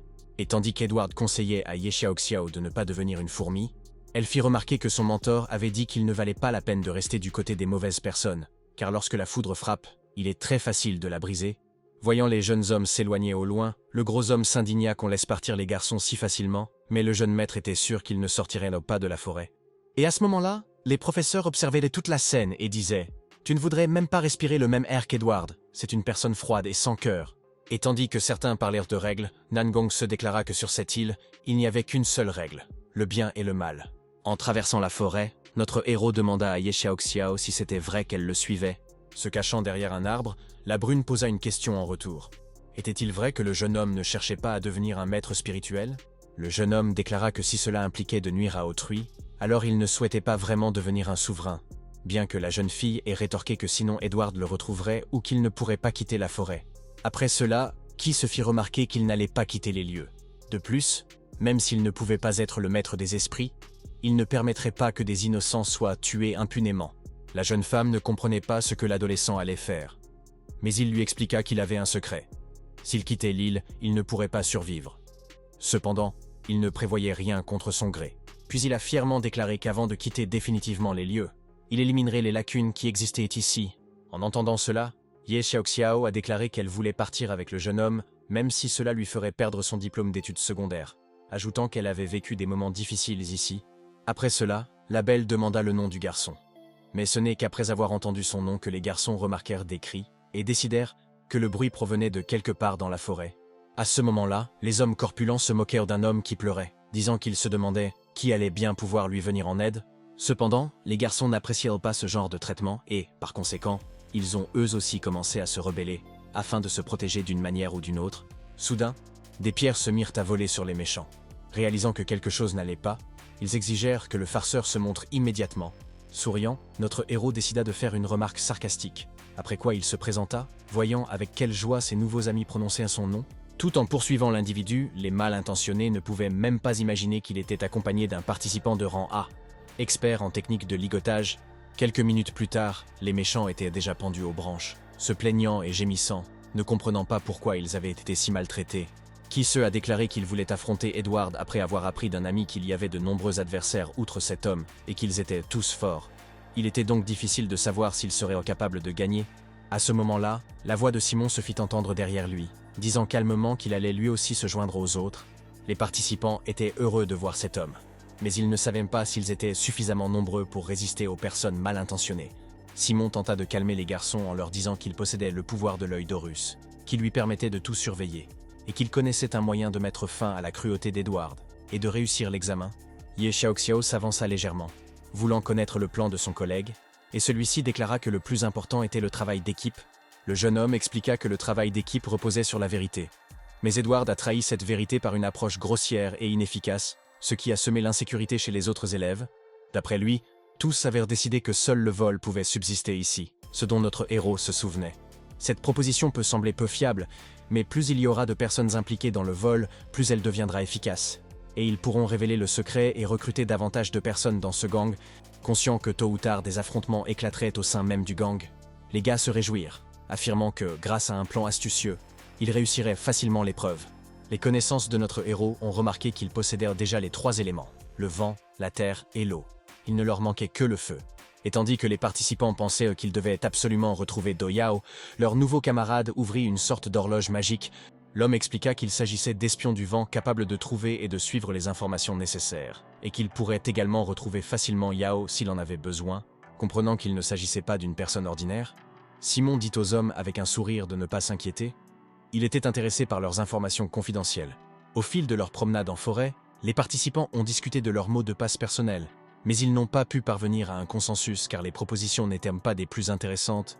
Chaque fois que nos héros rencontrèrent des personnes mal intentionnées sur leur chemin, ils les pendaient, comme ils l'avaient déjà fait, conscients que c'était la meilleure solution. Mais aux côtés des étudiants qui défendèrent le bien, il y avait aussi ceux qui privilégièrent le mal, représentés par Edward, qui projetait de mener une purge totale. Vers 5 heures du matin, Kise a déclaré qu'il était fatigué, mais a en même temps noté que Kiduo avait confirmé l'emplacement de la bête blessée, bien qu'il ne comprenne pas ce qui lui était arrivé. Souriant, Simon a déclaré que tout s'était bien passé et a donc dit aux garçons de ne pas s'inquiéter, car ils seraient certainement capables de faire tout ce qu'ils avaient prévu. À ce moment-là, quelqu'un a crié très fort que Shuanghua arrivait de cette direction. Tout en chevauchant Shashao, notre héros lui a demandé de modifier légèrement sa direction et de se préparer au saut. Un instant plus tard, l'ami du jeune homme le jeta quelque part, mais celui-ci cria fort que le candidat avait choisi la mauvaise direction et qu'il était donc maintenant en danger. C'était le repère d'une créature inconnue qui vivait dans la forêt, d'où le type s'est enfui aussi vite qu'il le pouvait. Comprenant que le moment était venu de montrer ses capacités, le jeune homme décida d'utiliser une frappe d'eau. Un des camarades de l'adolescent a immédiatement demandé à quelqu'un s'il était vivant. Quant à notre héros, il chassait, conscient que sans cela, il ne pourrait certainement pas devenir un maître. En quelques minutes, Kise était fou de joie d'avoir réussi à obtenir son premier totem élémentaire de l'eau, ce qui était un exploit considérable compte tenu de la complexité de la situation. À l'aube, le type se vanta auprès de tout le monde de ce qu'il avait fait. Quant à Simon, il comprenait que les pouvoirs de notre héros fluctuaient, et même fortement, mais la raison n'était pas le désir de les dissimuler, mais l'incapacité à les maîtriser. À ce moment-là, le jeune homme ravit l'assemblée en annonçant qu'il était parvenu à trouver une trace du pouvoir psionique élémentaire du feu. En approchant de l'immense cratère, les participants ne comprenaient pas d'où il provenait, supposant qu'une sorte de fusée ait pu le percuter. Mais Ye Xiaoxiao remarqua qu'il restait encore des traces de la bataille à l'intérieur. L'atmosphère semblait encore chaleureuse. Si son jugement était correct, la bataille avait eu lieu environ 1 heure auparavant. La jeune fille était certaine que l'étranger avait vu quelque chose en contrebas, et en conclut que ce quelque chose était l'élément du feu. La personne inconnue a déclaré que ce feu possédait une force et une puissance incroyables. Ce sont les portes du monde extérieur, et elles ont été ouvertes de force. Revenant au présent, Simon expliqua que ce cratère avait été créé par le pouvoir d'une seule personne, mais on ignorait de qui il s'agissait. Mais l'étudiant ne comprenait pas que cet étranger avait allumé un feu céleste, n'avait combattu personne, puis avait disparu dans les flammes. Bien que Kise ne comprenne pas ce qu'il était advenu des traces de la bataille à cet endroit, une jeune fille qui se tenait à proximité a fait remarquer qu'en d'autres termes, outre cet homme, d'autres étaient venus ici et s'étaient rebattus. Mais le jeune homme a déclaré avoir entendu la voix de Zhao Yao, qu'ils recherchèrent depuis tout ce temps. Les garçons entendirent la voix venant de devant et avertirent leurs camarades de faire attention, ajoutant qu'il y avait des pièges partout. Mais un instant plus tard, les candidats se retrouvèrent piégés et étaient furieux car, premièrement, la belle les avait prévenus si tard, et deuxièmement, ils ne comprenaient pas pourquoi il y avait autant de pièges à cet endroit. Cependant, l'attention de toutes les personnes présentes fut immédiatement attirée par Do Yao, visiblement fatigué, qui se tenait devant eux. Mais la situation n'était pas si simple, car à côté de ce jeune homme se trouvait Edward, qui affirma l'avoir revu, et, de plus, avoir réussi à apercevoir Simon. En regardant les garçons, Le méchant dit d'une voix colérique qu'il était temps pour eux de faire leur choix. Puis il a ajouté qu'on pouvait être enfermé dans une forêt sombre avec les fourmis ou se soumettre à lui. Chacun devait faire son propre choix. En entendant la belle dire qu'elle n'avait pas le choix, Edward s'excusa. Il admirait les capacités de Ye Xiaoxiao, mais son comportement impulsif lui avait fait perdre patience. La jeune fille était furieuse de toute cette situation et déclara que son épée parlerait mieux pour elle. Au même moment, notre héros entendit son camarade suggérer d'essayer de dénouer les cordes, et au moment où Edward se tourna vers Simon, il entendit quelqu'un crier fort. C'était Kisse, qui avait réussi à s'échapper du piège. L'ennemi ne s'attendait pas à ce que la situation prenne cette tournure, bien qu'il ait traité le jeune homme d'imbécile. L'homme comprit que tout n'était pas si simple, mais malgré cela, il n'allait pas abandonner, réalisant qu'il lui suffisait maintenant d'agir. En regardant notre héros, Edward était en colère, réalisant qu'il n'appréciait pas la situation qui était devenue incontrôlable. L'adolescent n'appréciait pas cet homme, alors il a répliqué sèchement, déclarant que la prochaine fois, il recevrait bien plus qu'un simple coup de poing au visage. À ce moment-là, les malveillants déclarèrent que le moment était venu de tuer les rivaux. Mais qui s'écria aussitôt qu'il était inutile de s'entretuer, car Edward était un escroc. Mais il semblait que les personnes mal intentionnées n'allaient pas écouter cela. Croyant que tout cela n'était que pure absurdité, soudain, le jeune homme demanda à son ami Doyao pourquoi il restait silencieux et ne répondait pas. L'homme essaya de dire quelque chose, mais il n'y parvint pas. D'autant plus que cette fois-ci, un méchant cria à notre héros que désormais sa tête lui appartenait. L'un des adversaires s'était déjà dirigé vers l'endroit où se trouvait l'adolescent, mais il a été arrêté par Ye Xiaoxiao, qui a réussi à l'intercepter. Comprenant que l'étranger était tout près, la belle pensa que son ki était extrêmement puissant. L'homme la repoussa et s'enfuit plus loin. Mais la jeune fille n'allait pas se laisser faire si facilement. À ce moment-là, Edward prit la parole, se tournant vers Xiaoben Wutsang, qui déclara que cet homme pouvait gérer cette beauté. Le méchant expliqua alors que cet homme était l'un des meilleurs maîtres de l'élémentaire et qu'il serait donc intéressé de voir si la jeune fille pourrait sortir vivante de ce combat. Notre héroïne connaissait bien cet homme. Et de plus, elle ne croyait pas qu'il puisse se ranger du côté d'un meurtrier comme Edward, ce qu'elle lui a dit sans détour. Alors qu'elle se dirigeait vers l'ennemi, Ye Xiaoxiao cria que s'il avait fait son choix, elle ne l'épargnerait pas. Tout en attaquant, la belle songea que le corps de l'homme était dur comme la pierre, et que par conséquent, sa respiration devait se concentrer dans son estomac. Le jeune homme, regardant sa rivale, déclara qu'elle avait de bonnes compétences. Mais Ye Xiaoxiao était contrarié que la méchante ait découvert son plan. Répondant à la question de la jeune fille sur les raisons du choix de Xiaoben Wutsanu, il a calmement fait remarquer que chacun a ses propres objectifs. S'ensuivit une bataille, au cours de laquelle le requérant tenta de démontrer que les gens bien ne se mettraient au service de personne. Comprenant qu'elle devait agir, la belle commença aussitôt à invoquer le pouvoir de la terre pour l'aider, mais fut surprise de constater que cela ne fonctionnait pas tout à fait comme elle le souhaitait. L'homme expliqua alors que lui et Edward obtenaient toujours ce qu'ils voulaient, et qu'il avait personnellement donné une chance à son ami. Se tenant à l'écart et observant ses adversaires, Simon réalisa que Xiaoben Wukanu était un adversaire redoutable. Et il a déjà dit que son collègue avait du sang noble et des capacités exceptionnelles, mais que s'il ne devenait pas son partenaire, alors il ne valait rien. Simon répondit calmement qu'il était très flatté d'avoir réussi à attirer l'attention de l'héritier de la famille Rose, sans se rendre compte qu'à ce moment-là, l'un des adversaires s'emparait de notre héros. L'homme affirmait que sa langue était bien plus résistante qu'un câble d'acier, et que par conséquent, cette racaille n'avait plus longtemps à vivre. Mais un instant plus tard, quelque chose d'indescriptible se produisit, car qui se trouva la force en lui et riposta à son agresseur. L'homme a dit qu'il ne s'attendait pas à cette attaque surprise. Mais il ne s'attendait encore moins à ce déluge de feu qui est apparu juste devant lui. Le jeune homme, assis par terre, regardait le feu se propager rapidement à travers les arbres et les buissons, sans savoir à quoi s'attendre ensuite, car devant lui se tenait Do Yao, qui implorait son pardon. Le jeune homme était furieux que son ami ait lui aussi été recruté par les malfaiteurs. Mais il a déclaré qu'il voulait rester en vie, qu'il voulait devenir un maître spirituel et que, par conséquent, il devait prendre des mesures.